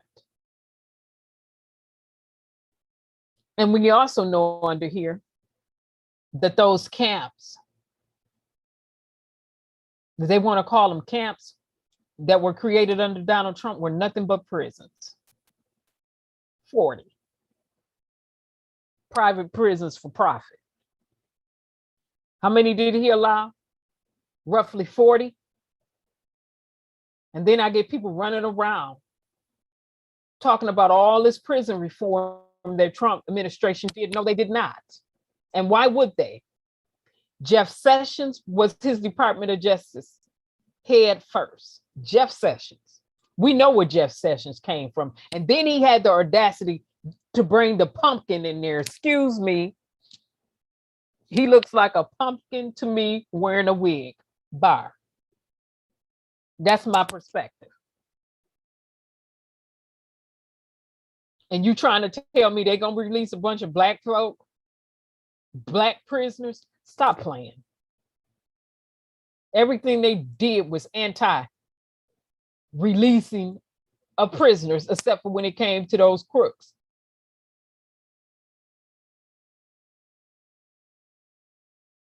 Who were in big business. Stop playing. Stop playing. Like we set up and watched. We set up and let the record show. Stop playing. You want to run out with these talking points given by Republicans, like it's the gospel truth.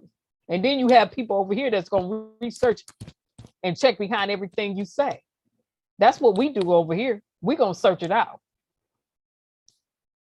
from credible sources and not be on Facebook trying to cite something Facebook said. Why it came from a non-credible source in the first place.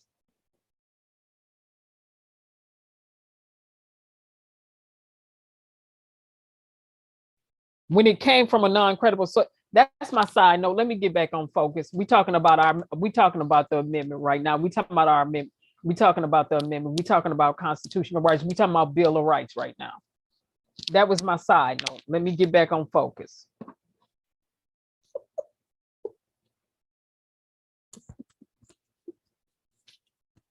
Let me get back on focus. You're right, Alan. You're right. That's right. We set up and was looking at the numbers. We was running the numbers. I said he got Jeff Sessions in there. You can kiss that goodbye. He got the pumpkin in there, Bill Barr. You can kiss that goodbye. They were supposed to be releasing people during the pandemic. Compassionate releases. And they gonna put some okey doke up in the language. And then the people that should have been released didn't get released.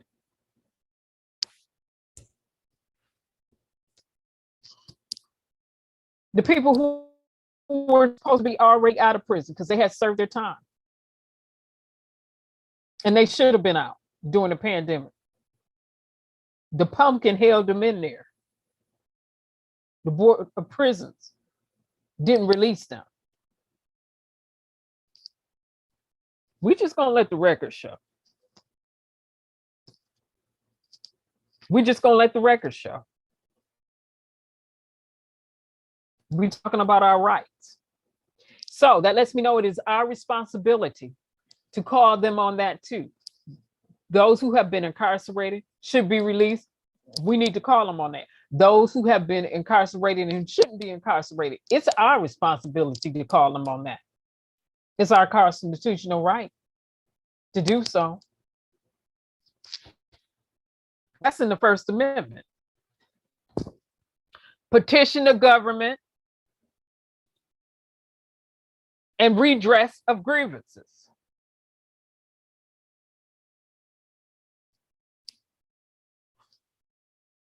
Because of the Eighth Amendment saying it bars excessive bail and fines and cruel and unusual punishment. When you have somebody in prison and they're there because of lies and conspiracy and wrongful charges, that's cruel and unusual punishment. Our 8th Amendment says no. You don't do that. You have violated the 8th Amendment right.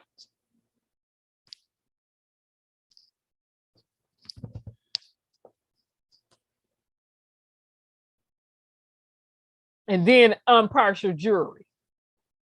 How often do we get impartial juries in the United States of America?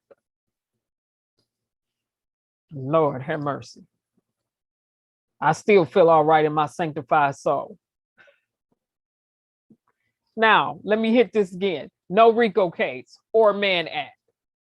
Let me go back to what really was unprecedented, and not that Careless Act bill that they ran out, not the bill they call the CARES Act, S 3548, drafted and sponsored by Mitchconl, that the Democrats ran out and called unprecedented, and some other people was running around talking about unprecedented. That was not unprecedented. This Robert Sylvester Kelly trial that just happened, that was unprecedented.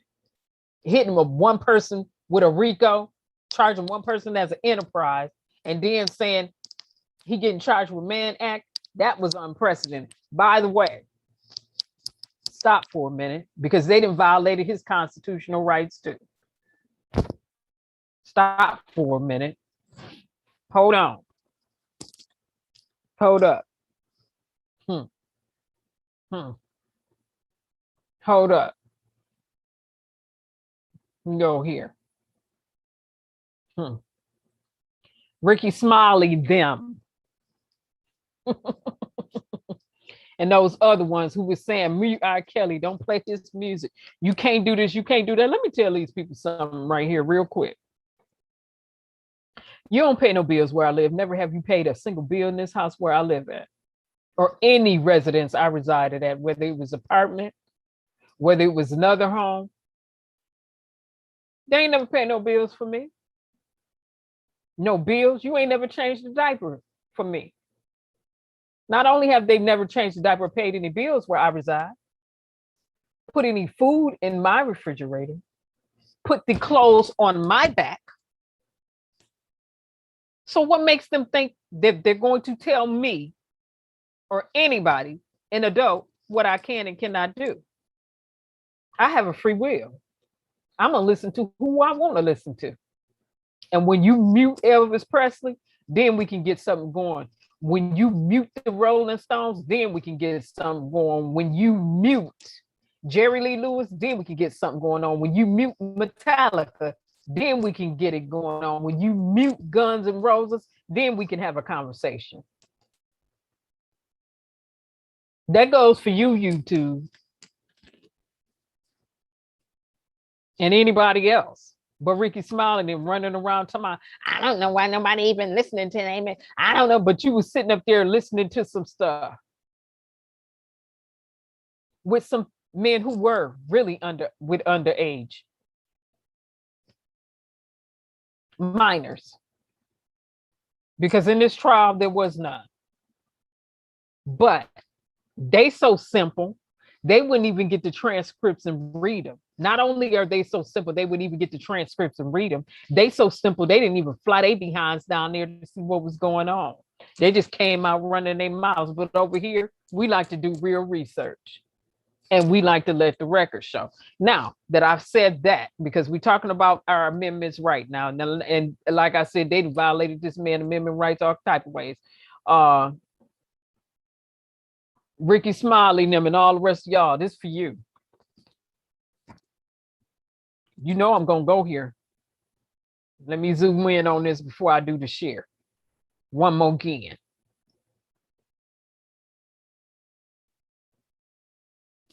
We'll sit up there talking about mute somebody music. That's freedom of speech. And songs that are not threatening people, harassing people, or causing people to take the lives of others, music will constitute as freedom of speech, right? Lyrics in music. Yeah. Okay. But we got people running around talking about mute somebody.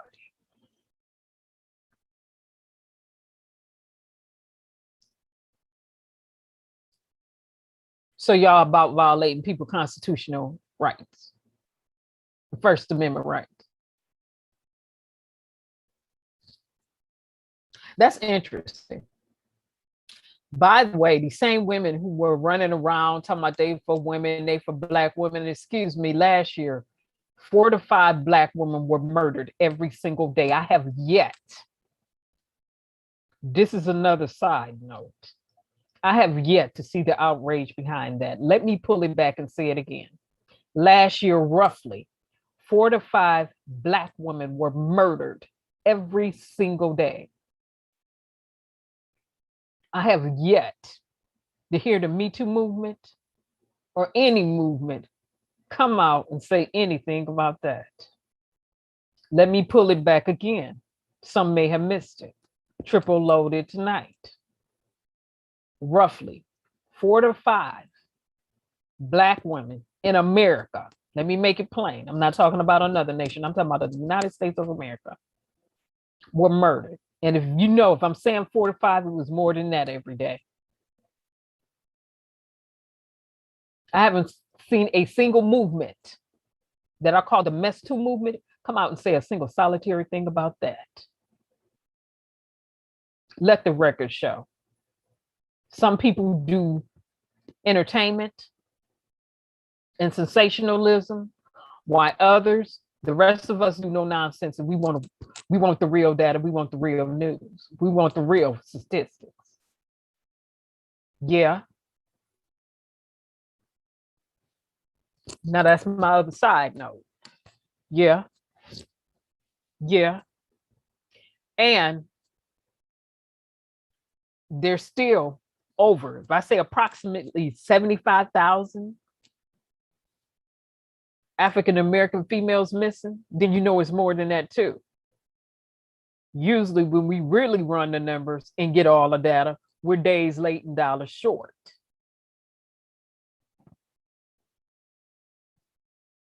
But wait a minute, because I heard from myself, first person, Ricky Smiley and his staff or his team of staff sitting up there saying after the verdict came down during the R. Kelly trial, no one should ever be listening to, purchasing, and doing anything to his music again. Excuse me, who are you all?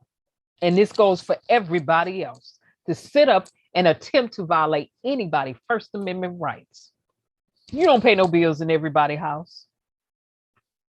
You do that in the house where you pay the bills at, but you can't do that in anybody else's house. And you don't need to be thinking, don't need to think, your grown self can think for this, for my brain. Don't know one person need to be thinking for no 2 people. Especially when the other person got their own brain, unless they're your kid or somebody a little younger, something like that. Let the record show out. Oh, I said that. Yeah. See, because sometimes you get people running out here for entertainment purposes and jumping on bandwagons, and they have not conducted any thorough research. Oh, Kerensz, why are you saying this? Because I intend on agilely breaking the information down. And when I do so, I'm gonna have my stacks right. But for some of this stuff, all they had to simply do was read the transcripts to show up at trial.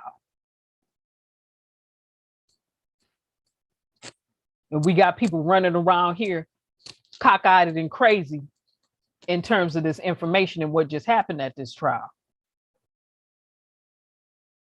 Now, this is not a side note. It all deals with the amendment, our constitutional rights. Again, I've heard other attorneys sit up and say that litigate RICO cases, that this was never a RICO case. Why is he even being charged? Why was he even convicted of a RICO? Really alluding to the fact that the jurors didn't comprehend what a RICO was. And these are attorneys who litigate RICO cases and been doing so for the last 30 plus years. Saying RICO, RICO where? Who you talking about, RICO Suave? RICO where? Attorneys who litigate these type of cases. I've heard attorney after attorney who litigate these type of cases say, wait a minute. This is crazy. This is bogus and this is foolishness. While we got the black entertainment section running around like chickens with their head cut off, half cocked and misinformed because they choose to be. That's an insult to our ancestors. That's ignorant gone to seeds and beyond. Don't make no sense. But for them, wait a minute. Oh, somebody might be offended. I don't care. We let the record show over here. Ricky, this for y'all. Oh, wait a minute. R. Kelly sales soared 500% after the guilty verdict. Pay attention now.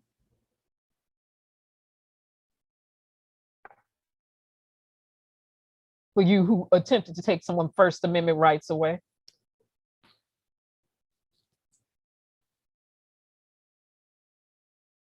In the Hill, y'all got some bogus reporters and writers. Yahoo, y'all too. Katie Couric, sit down and have several seats.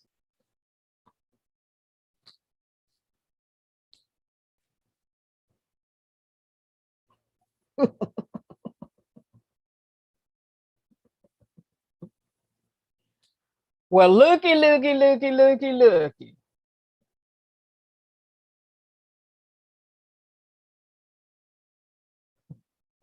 Oh, shucks. Oh, shucks.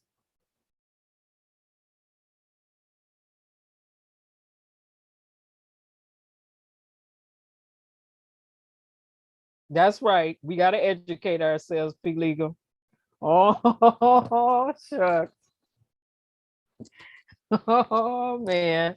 Let me turn around. R. Kelly, Rolling Stones. I said, R.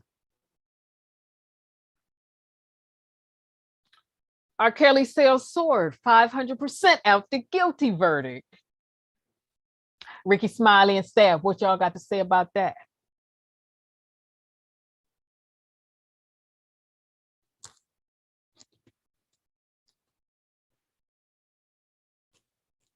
Just simple-minded selves.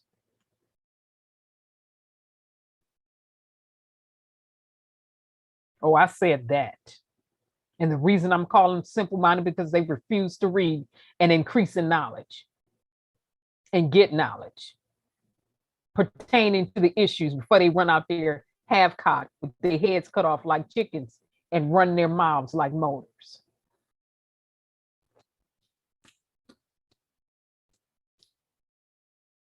That's a simple person.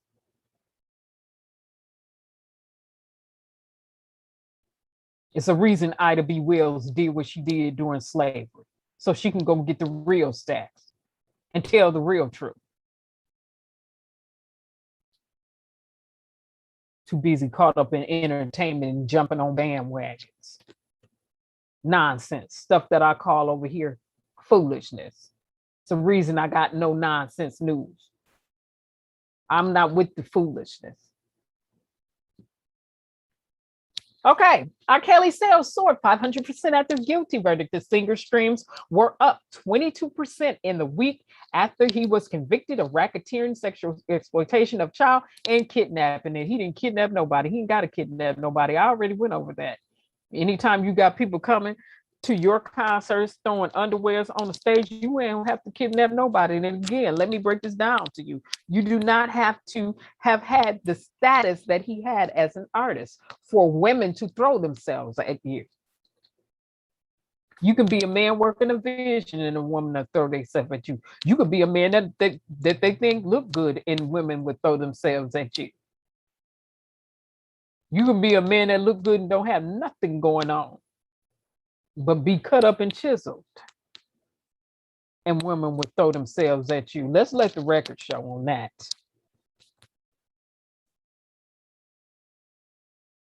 You don't have to kidnap nobody. You paying to go to his concert and all of a sudden, you talking about he kidnapped you, you a lie. Let me say it again. You paying to go to his concert, going from state to state to go see him and talking about he kidnapped you, you alive. Make that make sense. Oops, you can't. Some people don't believe fat means greasy.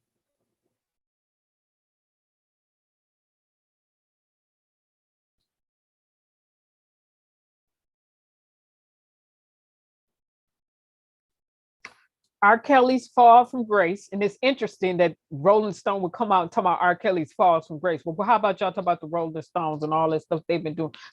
Let's hit all the other groups that's been back and forth from court for really having underage minors and being in there with some 12-year-olds. Oh, but they don't want to talk about them records. What, you think wasn't nobody gonna know? Sexual exploitation of a child wasn't no child. Everybody was 19, somebody lied and said they was 18. One of the ones he didn't sleep with at all. So I don't even know why she was in court crying.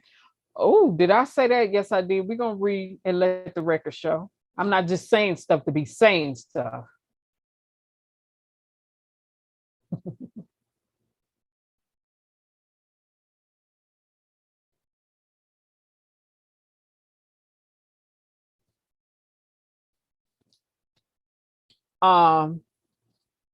But his streams and sales haven't fallen at all. In fact, in the week following his guilty verdict, R. Kelly music saw double-digit growth in streams and triple-digit growth in sales. From September the 27th through October the 3rd, R. Kelly's on-demand audio streams were up 22%, while video streams were up 23% compared to the previous 7 days. All told, his streams jumped 11.2 million his streams jumped from 11.2 million to 3.4 million. His album sales were up 517%. Let me pull it back. His album sales went up 517%, and he ain't put nothing out in a long time.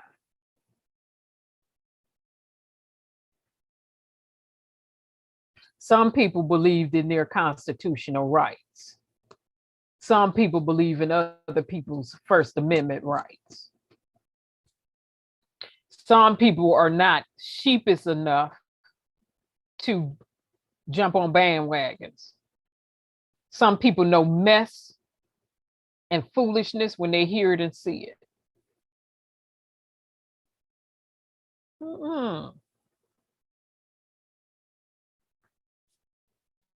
Over the past 4 years, streaming services like Apple Music and Spotify muted R. Kelly's music by not including his songs on Tortured playlists.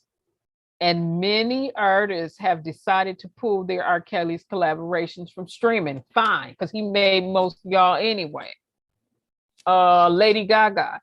When nobody really listening to you, R. Kelly threw you a lifeline. I can go down a list of people he threw some lifelines to, because he was writing your music. He was writing your music. And while you're pulling your collaborative songs, ain't nobody listening to your stuff. Because the only thing they wanted to listen to is what he wrote, not what you wrote. Oh, I said that. Let the record show. He was out there throwing a plethora of lifelines. Y'all little simple selves.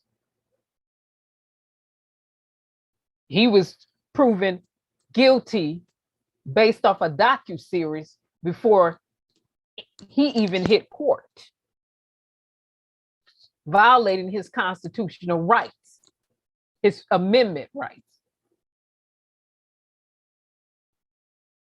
Supposed to be innocent until proven guilty, but people go so silly they're gonna sit up and watch a docuseries and talk about he guilty before he guilty, and now he better go in court and prove he innocent. What type of simple-minded person sit up and watch a doggone docuseries and then find somebody guilty based off a docuseries by some women who were not with him his entire life? Are y'all slow or what? Then you got females on there who mouths split both ways.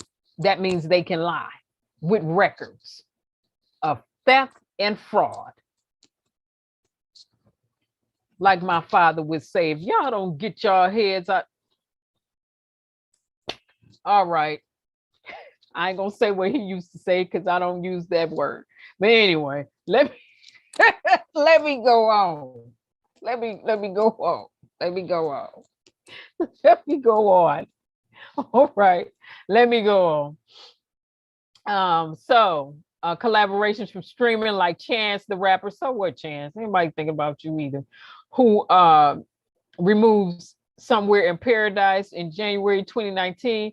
This week, Jennifer Hudson, Where You At, which was written and produced by R. Kelly, also seemed to disappear from streaming, but that doesn't mean she pulled it. Could be the company she's working with, because a lot of times you get these executives in here doing stuff, but this is in your face to all of them.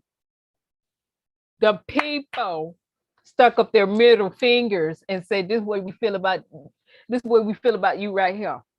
Middle fingers in the air. We just put our middle fingers in the air. Middle finger, you get the middle finger.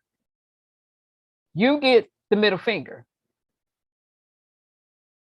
But for the most part, Kelly's music is still available to those who want to stream it, and his streams have not dropped off at all over the last 4 years. In 2017, R. Kelly was averaging around 5.4 million on-demand audio streams per week. For you, let me be quiet. I should get ready to go somewhere else. Pull it in, pull that side note in, that'll be for another day. And this year, he averaged around 6.4 million, and this is per week. So you muting who? Who y'all gonna mute? What you gonna mute? So you gonna take who constitutional rights away? So you gonna try to violate who constitutional rights? Music is speech. Music is lyrics. Right? Y'all gonna do what to who?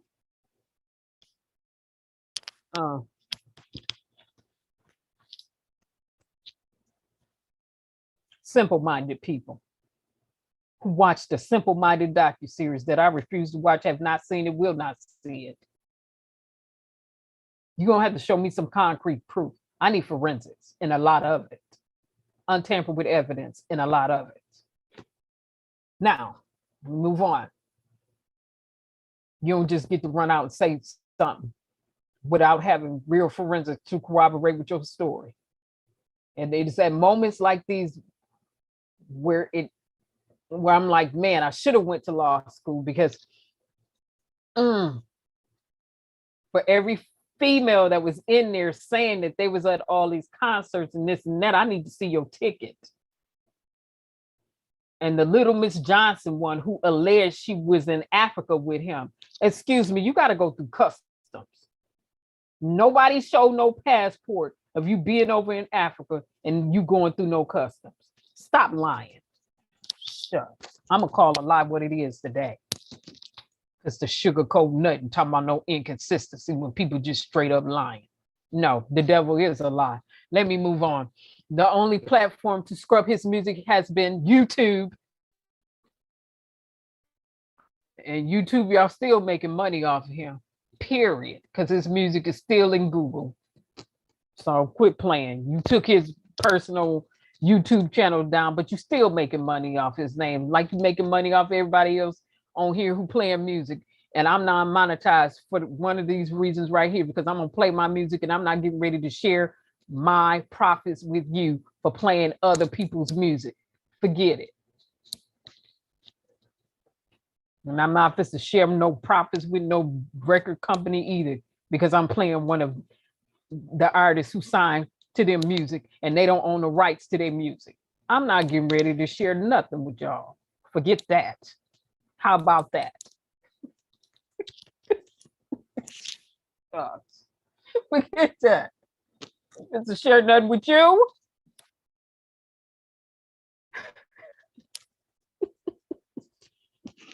And there's a reason I'm paying not to run ads on my channel. I'm not getting ready to share no money with y'all. Stop playing. You ain't get ready to put no ad on my content and try to make a profit. Woo! See, I said I wasn't gonna go there. Let me stay focused. Let me stay focused. Let me read this article. People may be getting lost along the way. Wait a minute. Wait a minute. Let me pull it back in. Because they put YouTube up there and it just, I just had a moment. Let me come on back. Okay. The only platform to scrub his music has been YouTube, which announced this week that it shut down 2 official R. Kelly YouTube accounts that housed his official music videos. Though unofficial videos remain on the platform, and his music will remain available on YouTube Music. You still making money off of him, YouTube, y'all. When the lead attorney for YouTube came out and said all of that stuff, I said, who's she playing with? Come on now, stop the hypocrisy. But anyway, while video streams were up in the week following the verdict, there will likely be precipitous drop-offs in days coming. Not necessarily.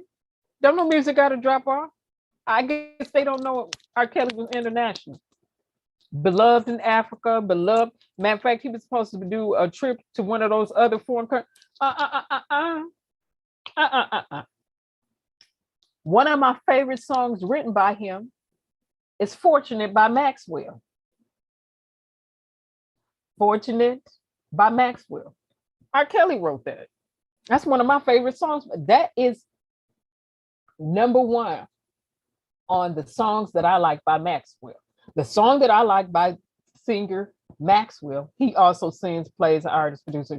The song, my number 1 song, beloved by him, is Fortunate, which was written by Robert Sylvester Kelly.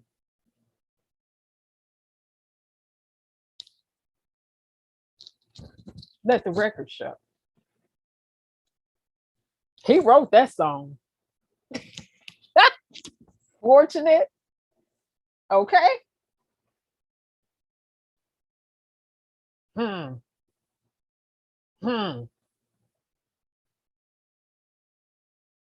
It is uncommon for an artist to see a spike in activity directly at the controversy. Morgan Wallen, for example, saw his sales skyrocket. It's not uncommon, for an artist to see a spike in activity directly at the controversy. Morgan Wallen, for example, saw his sales skyrocket 1,220% after a video of him surfaced using a racial slur. We ain't talking about people reusing no racial slurs. We're talking about some people coming in court being caught in inconsistencies and lies on the witness stand, and women who set up and created a doggone messy docuseries, and people ran out here and convicted this man off a docuseries instead of using their brains. Don't play with me.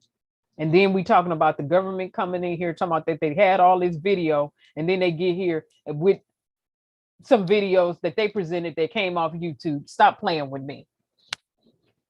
Let me say it again. Then they came in court with some video evidence that came from YouTube, from a YouTube content creator.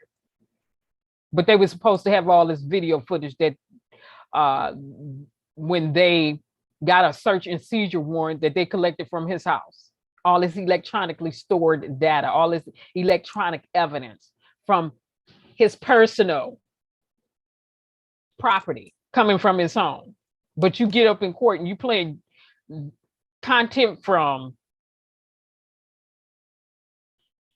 you're playing electronically stored information from content creators off YouTube, and it's submitted as evidence. And we got some simple people running around thinking a bunch of videos was played in court with a bunch of minors. No, it wasn't. No, it wasn't. The news media ran with that lie for the last 2 years. Michael Avenatti, who was in prison himself, who talked about all that video footage, and that didn't make sense in the first place.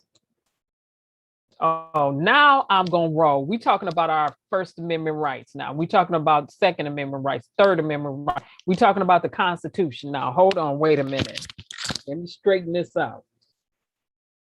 Let me straighten this out. Now you can get ready for it, because I saw when Michael Avenatti came out, and I did see his little segment on the news, and I said, it makes no sense. This is nonsense. Okay. I played it, but we know I do a lot of information at one time over here. So you have to go back through the videos and get the information where it's on here. When I played that video of him talking about something, he said, and this what caught my ear. See, I was listening. I wasn't just hearing, because hearing is audible. Listening requires a skill. He was on a news station talking about he had some evidence that somebody gave him instead of taking it to the police. I said, oh, so we don't have a valid chain of custody, and we have no authenticity for the alleged videos that was turned over to Avenatti. So instead of giving, even if they didn't take it to the police, if they would have went and got it authenticated from a reliable forensic company, so evidence could have been preserved after being validated, that would have been good. But no, Avenatti talking about somebody gave him some videos, and then he gave the videos to CNN. And I'm sitting up here over 2 years ago listening to this foolishness, saying this is mess. This is nonsense. This bunch of nonsense coming from an attorney.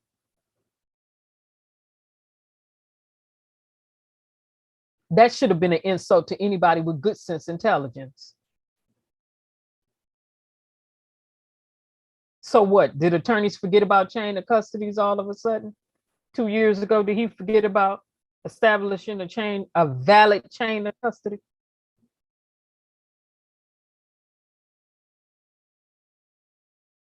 It's foolishness like that that caught my ear.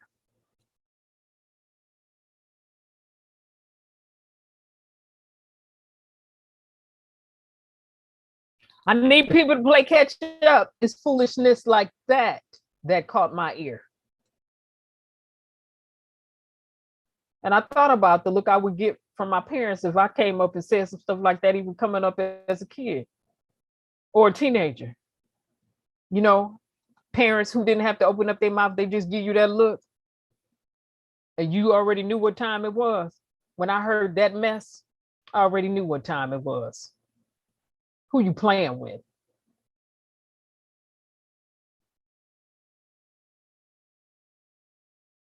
I couldn't believe it.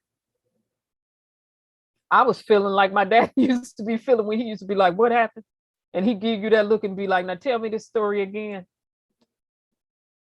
And then he just look at you like you lying to me, or you're attempting to insult my intelligence with this foolishness you saying out your mouth.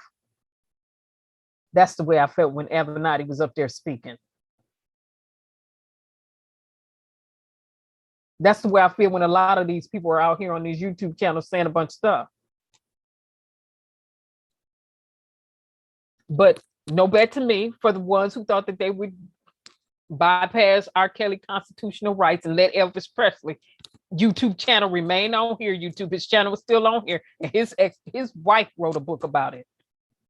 First person, that's called Best Evidence. His spouse wrote a book. His channel is still up here.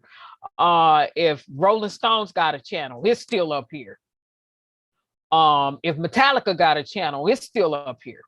If Guns N' Roses got a channel, it's still up here. Oh, I'm on a roll today. I'm gonna get everybody. We're not gonna play these games.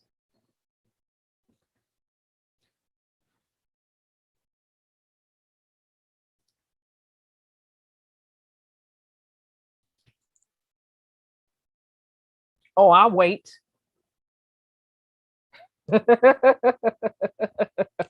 Oh, I'll wait. See, because I'll let the record show. I sure will. I'll sit up and let the record show. I don't have to make a single thing up. All I have to do is just run the data and the information. That's it. And put it together and make you do a flashback and walk it up to today and let the record show. It's as simple as that. I don't have to make nothing up and I don't have to add anything. We be free now. We can read. We be free now. We can comprehend. We be free now. We understand.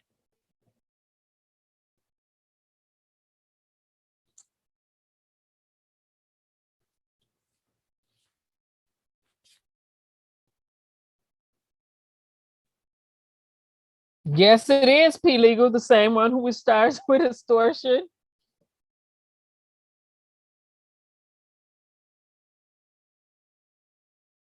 That's right, P Legal, and I know you know. P Legal said, wow, for Michael Avenatti, is that the same lawyer charged with extortion, transmission of interstate communications with intent to extort and wire fraud? Yes, it is, P Legal. I knew you was gonna go there, P Legal. NT, I already knew you was gonna go there. I knew you was gonna say something like that.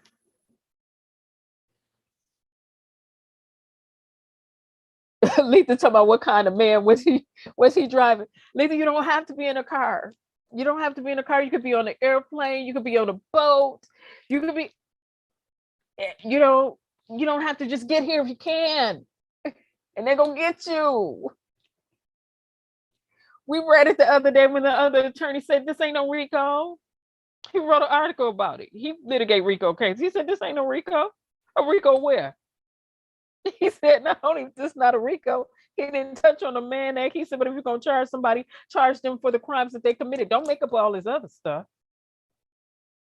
See, but you get these other people out here who think that they're so, and this ain't their field or area of expertise. That's why I immediately started researching and listening to the attorneys. I want to hear what attorneys who litigate these type of cases had to say. And they've all been saying the same thing. This is no RICO and this is no Mann Act. What in the world just happened? Everybody is in trouble now. Because of these shenanigans the government just pulled. And if there is not a pushback, they're going to continue to abuse the court system and run these games like they've been running forever. And it's going to get worse. But who polices them? We do. Whose responsibility is it to rein them in? Ours.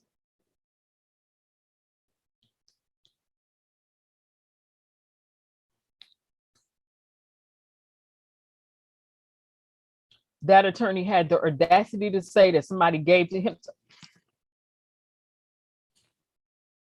And you an attorney? And you didn't even take it to the cop. You took it to CNN without establishing a valid chain of custody to preserve any type of evidence. You're going to give it to them without it being authenticated.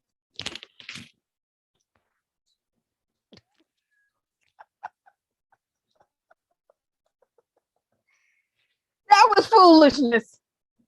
And that was nonsense.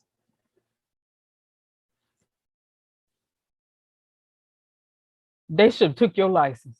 You need to be disbarred for that foolishness. All right. We talk, so idiot, R. Kelly, he's up. People were attempting to violate his constitutional and his amendment rights. They want to have everybody else on here. They want to have people talking about some shout to Satan, murder, murder, murder, and not that. To me, that is inciting somebody to do some stuff, and could be threatening others. But hey, this is America. Only in America do they allow this type of foolishness to transpire? And by the time people wake up, they're a day late, dollar short. Again, we talked about where that pandemic money is. People are a day late, dollar shorts on that. United States government should have been sued by now. We are especially those who have had family members who died from SARS too.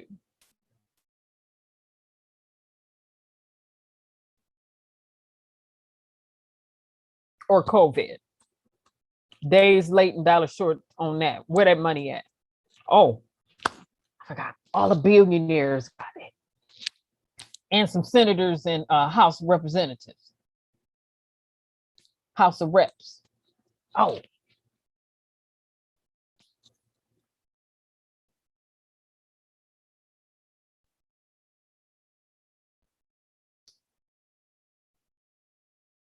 It is our responsibility to make sure that we file the grievances that we need to file and petition the courts for redress. Because if we don't do it, who's going to do it? If not now, when? And if not you and I, who? And if not here in this nation, where? Now, Letha, I'm pulling up the song you wanted to listen to. And you said embezzlement on top of that. Okay, but Letha, can we just listen to just a little bit of this? Just a little bit of this. Before we get to your song.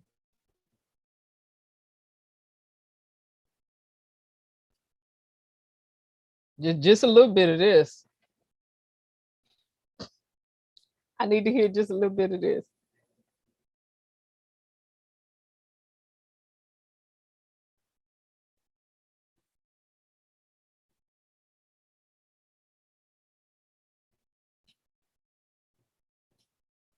Just a little bit. Just a little bit. Just a little bit. Of that. And you too, you don't either.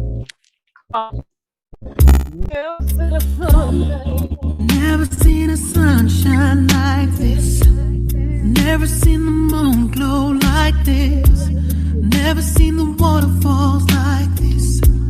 Never seen the lights off like this. Never dug anyone like this. Never had tasty lips to kiss. Never had someone to miss. Never heard a song like this. Yeah.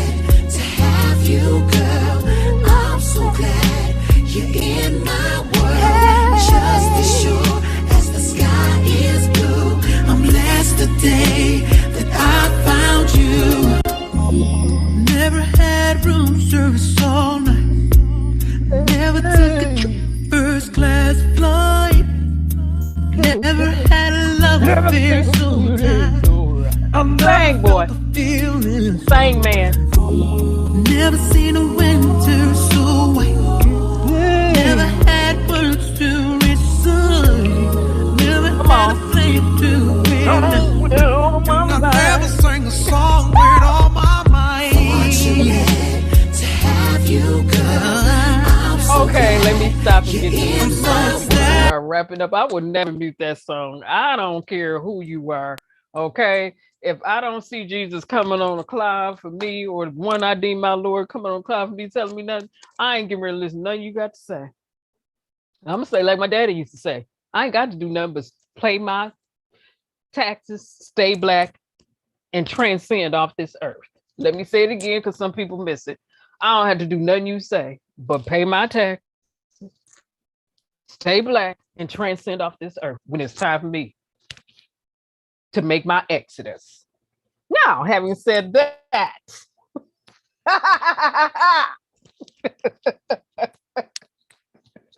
excuse me, I was raised by some people. My parents was from the South. Okay, my dad's from Louisiana. You don't you didn't get to no. You didn't get to run that stuff up. Some of y'all on some new stuff. Sitting up here listening to this one. They trying to tell you what you can and cannot play in your house. Hold on. Like my daddy would say, back up, closing the door, get out my driveway, get out my yard. I need you to get to getting. Get on.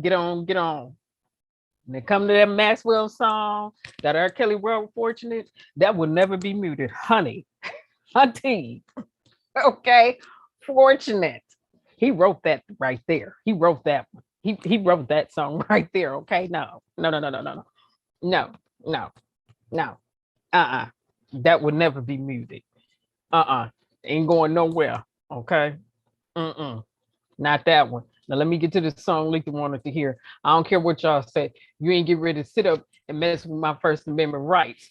Trying to tell me none of my amendment rights, attempting to tell me what I can and cannot do, and have a bunch of simple, silly-minded women running around talking about mute this, mute that, going off some gossip and ain't conducting no research.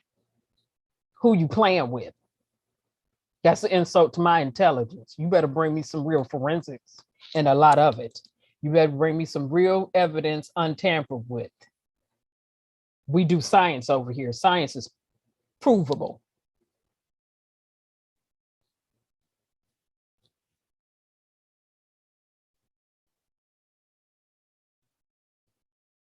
I just started something.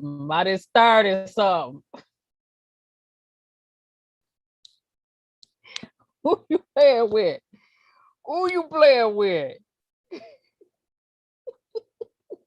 Letha, you said pull it back. Who they playing with? Shucks. Who they playing with?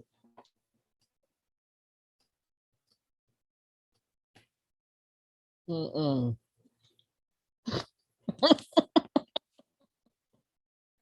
they playing with?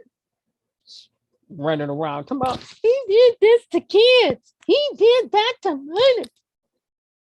They didn't go to court a single day. And if they didn't go to court, they didn't send nobody to court.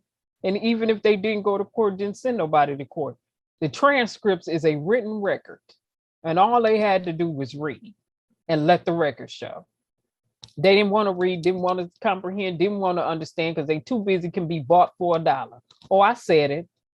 Too many people out here too busy to be bought for $1. Like my father told me, we have been sold enough. Your voice is not for sale. Your integrity is not for sale. You ain't for sale. We've been sold enough. Enough of that. It's enough of that. And if apparently some parents didn't tell them the same story, because they can be bought for $1. They don't want to stand on no integrity because they too scared they're going to lose shows and sponsorships and deals and stuff.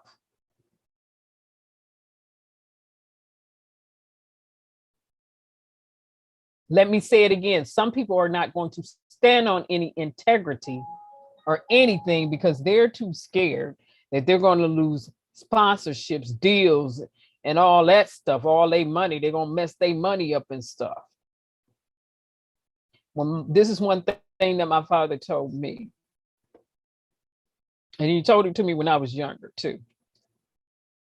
He said, in this life, if you walk away from everything you have, you got knowledge. Knowledge is power. You can get it again.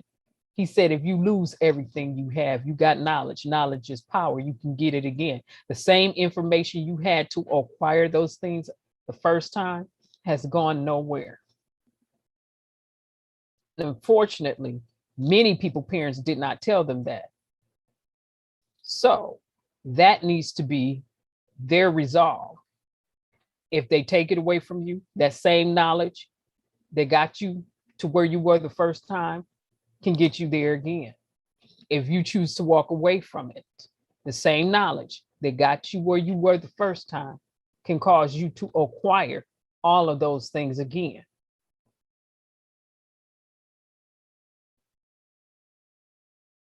See, it's a difference between knowledge, which is just information, and wisdom. I like being around people who got some type of wisdom somewhere.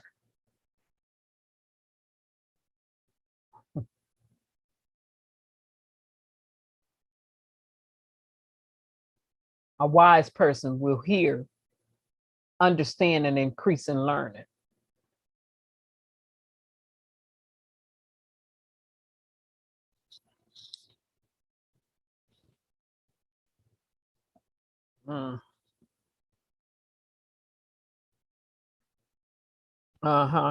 Let me say it again. I'm gonna pull that one back.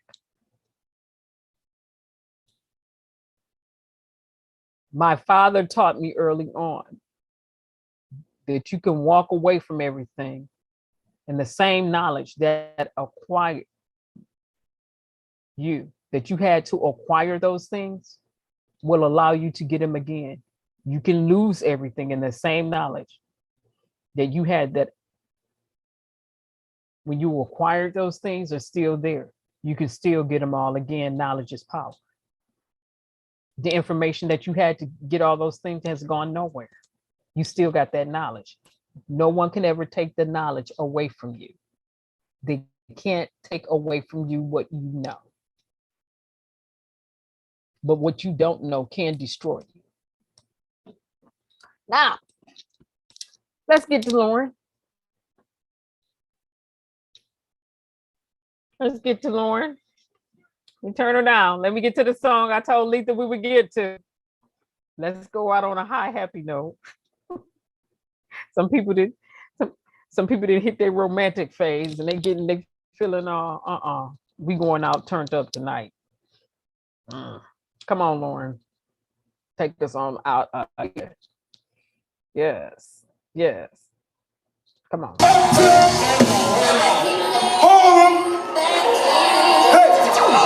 Come on, Lauren. Let's go.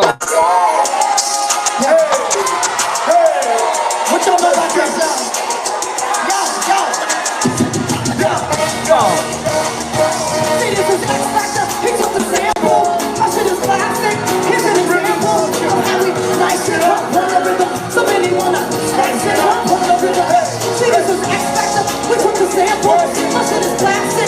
Here's an example of how we nice it up on the rhythm. So many wanna spice it up on the rhythm. Let's get up. I'm only here till another. Got the plane so I can go up another. Ripped up jeans and a Balenciaga mama with dreads and who like to sing stuff to look another. I'm in the short, natural like a Lola Falana. Bird true lions, code name Black Madonna. Preacher girl, I got a headgear from Guatemala. With no bars like my back, now I live under. Cause I can't say what is watch fashion, we go bananas. Watch fashion, we go bananas. Watch fashion, we go bananas. I think original, I heard the paradigm. Call me the red tank, call me the mastermind. See how nice and up on this rhythm. Here you go, Letha. Sit up on this rhythm. I think original, I heard the paradigm. So many, see how we nice it up on the rhythm. Nice it up, yeah. So stop acting like you didn't grow up singing my songs. I swoop down on this bitch like I had wings on my arms. Transcendent, speak truth like I wrote the amendments. Sorry if you're offended, it's the truth in my veins. Birds, bees, and trees will probably tell you the same. Mention my name is the same, they like to the brain. How she should doing the thing, how she should raise the flame. Conquer before we came, we conquer before we came. Emojis in all flames. And the game was never the same. And the game was never the same. And I'm thinking original, I've heard the paradigm. Call me the red tape, call me the master. See how we nice it up on this rhythm. So many wanna spice it up on this rhythm. See, this is X Factor, he took the sample. My shit is plastic, it's an example of how we nice it up on this rhythm. So many wanna spice it up. See, this is X Factor, he took the sample. My shit is plastic, it's an example of how we nice it up on this rhythm. So many wanna spice it up on this rhythm. Now this is X Factor, he took the sample. This shit is plastic, it's an example of how we nice it up on this rhythm. Wanna spice it up on this rhythm.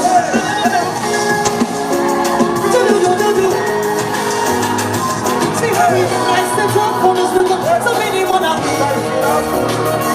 Yo, this is X Factor, he took the sample. My shit is plastic, it's an example of how we nice it up on this rhythm. So many nice it up on this rhythm. God bless you guys tonight. That's what you wanted, Letha? That's what you wanted? She said like she wrote the amendments. Come on, somebody. We're talking about our amendments tonight. We have to exercise our constitutional rights and stop getting duped. Some of us think we extremely conscious and we sleep.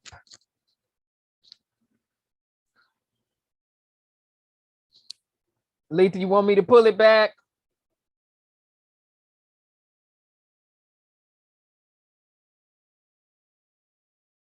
The original. Let me pull a little bit of that back and we going up out of here tonight. Okay. Now, with that being said, we're going to pull this back just a little bit and then we're going to wrap this up again. We talked about where the pandemic money at. In the billionaires and Congress people homes and accounts. Where's the transparency at for that pandemic money? We haven't seen it yet. Big bank take little bank. Big bank took little bank. Big bank always hustling little banks. Mr. McConnell, stop the foolishness.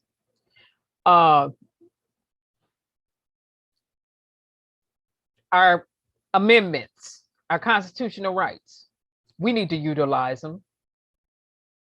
We need to exercise them. We need to stop being so fearful and have just a little bit more courage. Yeah. A little bit more boldness. Yeah. A little bit more audacity. The audacity. Just a little bit more.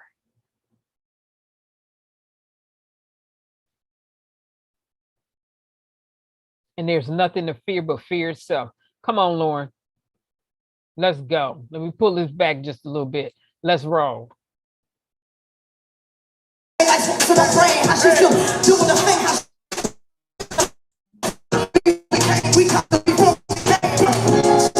Emojis in all flames, and the game was never the same.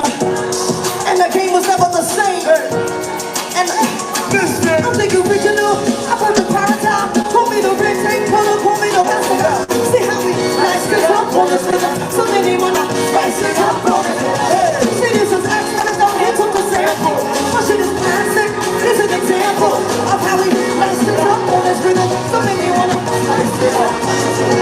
See this is X Factor. He took the sample. My shit is classic. It's an example of how we nice it up on this rhythm. So many wanna spice it up on this rhythm.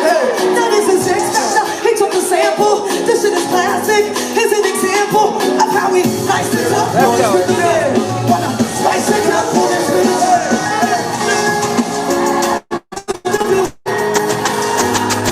See how we nice it up on this rhythm. So many wanna. Yo, this is X Factor. He took the sample. My shit is classic. It's an example of how we nice it up on this rhythm. So many nice it up on this rhythm.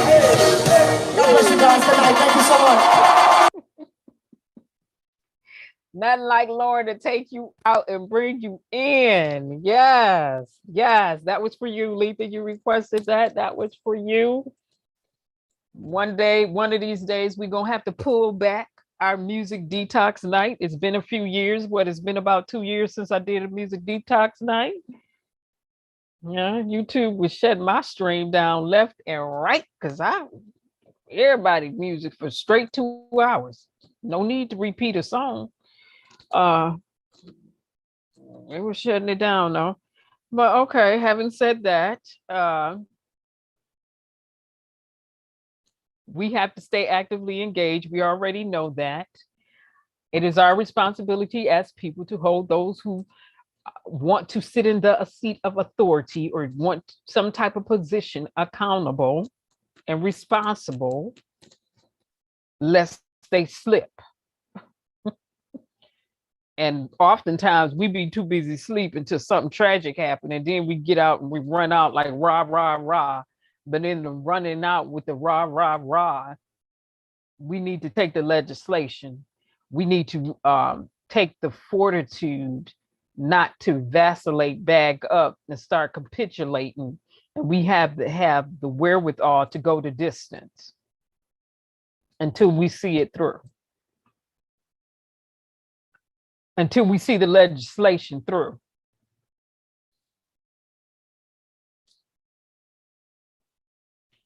Okay. Okay. Having said that, again,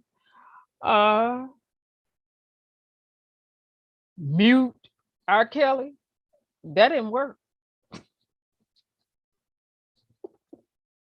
That didn't work. How you gonna try to take somebody's constitutional rights? We're talking about our amendment rights over here. How you gonna try to take somebody's constitutional rights, tell them what they can and cannot listen to in their own home, or in their own house, or in their radio, or through their speakers, stuff they paid for? Y'all ain't paid for nobody else's stuff. Y'all too busy hustling. Some hustlers and some widget takers. Period. That's the group that I classify as widget takers and hustlers. Some people on some nickel slick stuff.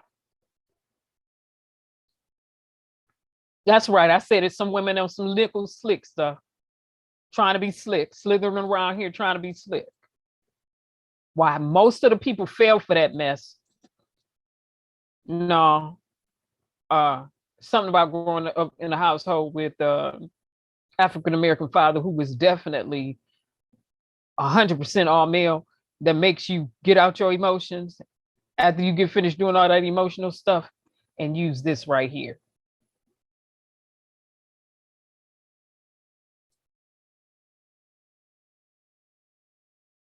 Let me say it again. It's something about being raised up with an African-American father who is straight male, all male.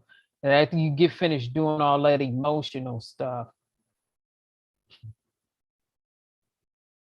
that'll bring you right back down. After you didn't had your moment or your few days,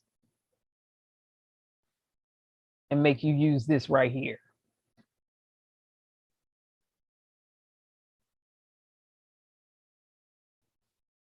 Now, having said that, thank you so much for streaming. The information is always there for those of you who have missed it. You can always go back and play it back. We are not done. I am still waiting to update my spreadsheets that I've been waiting to update last year about where all this pandemic money went to. I'm still waiting on some more data so that can be updated so I can do some more charts and stuff. What the money at? I'm still waiting for the United States to stop running around and go ahead and sue for wrongful deaths during this pandemic.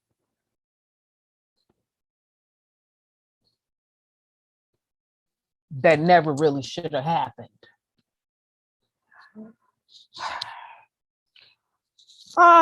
Also, we're going to exercise our constitutional rights. We're going to let the record show. We're not for people trying to strip other people off their amendments. First Amendment, Second Amendment, Third Amendment, Fourth Amendment, Fifth Amendment, Sixth Amendment, Seventh Amendment, Eighth Amendment, Ninth Amendment, or 10th Amendment rights. Any rights. 14, 15, 16. We're not for that. Unless you're just belligerently a threat.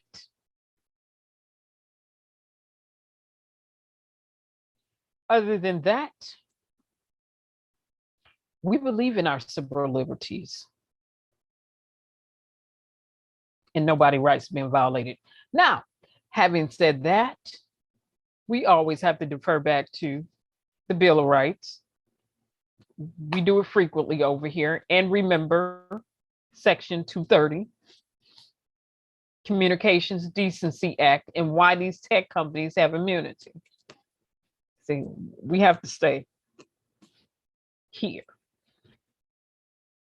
Okay. Now, having said that, thank you all so much for streaming. You all have a pleasant evening and a pleasant night. And stay conscious, everybody. Stay safe.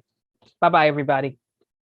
Let me get these disclaimers in the bottom with the credits to this music. Have a pleasant night. Bye-bye.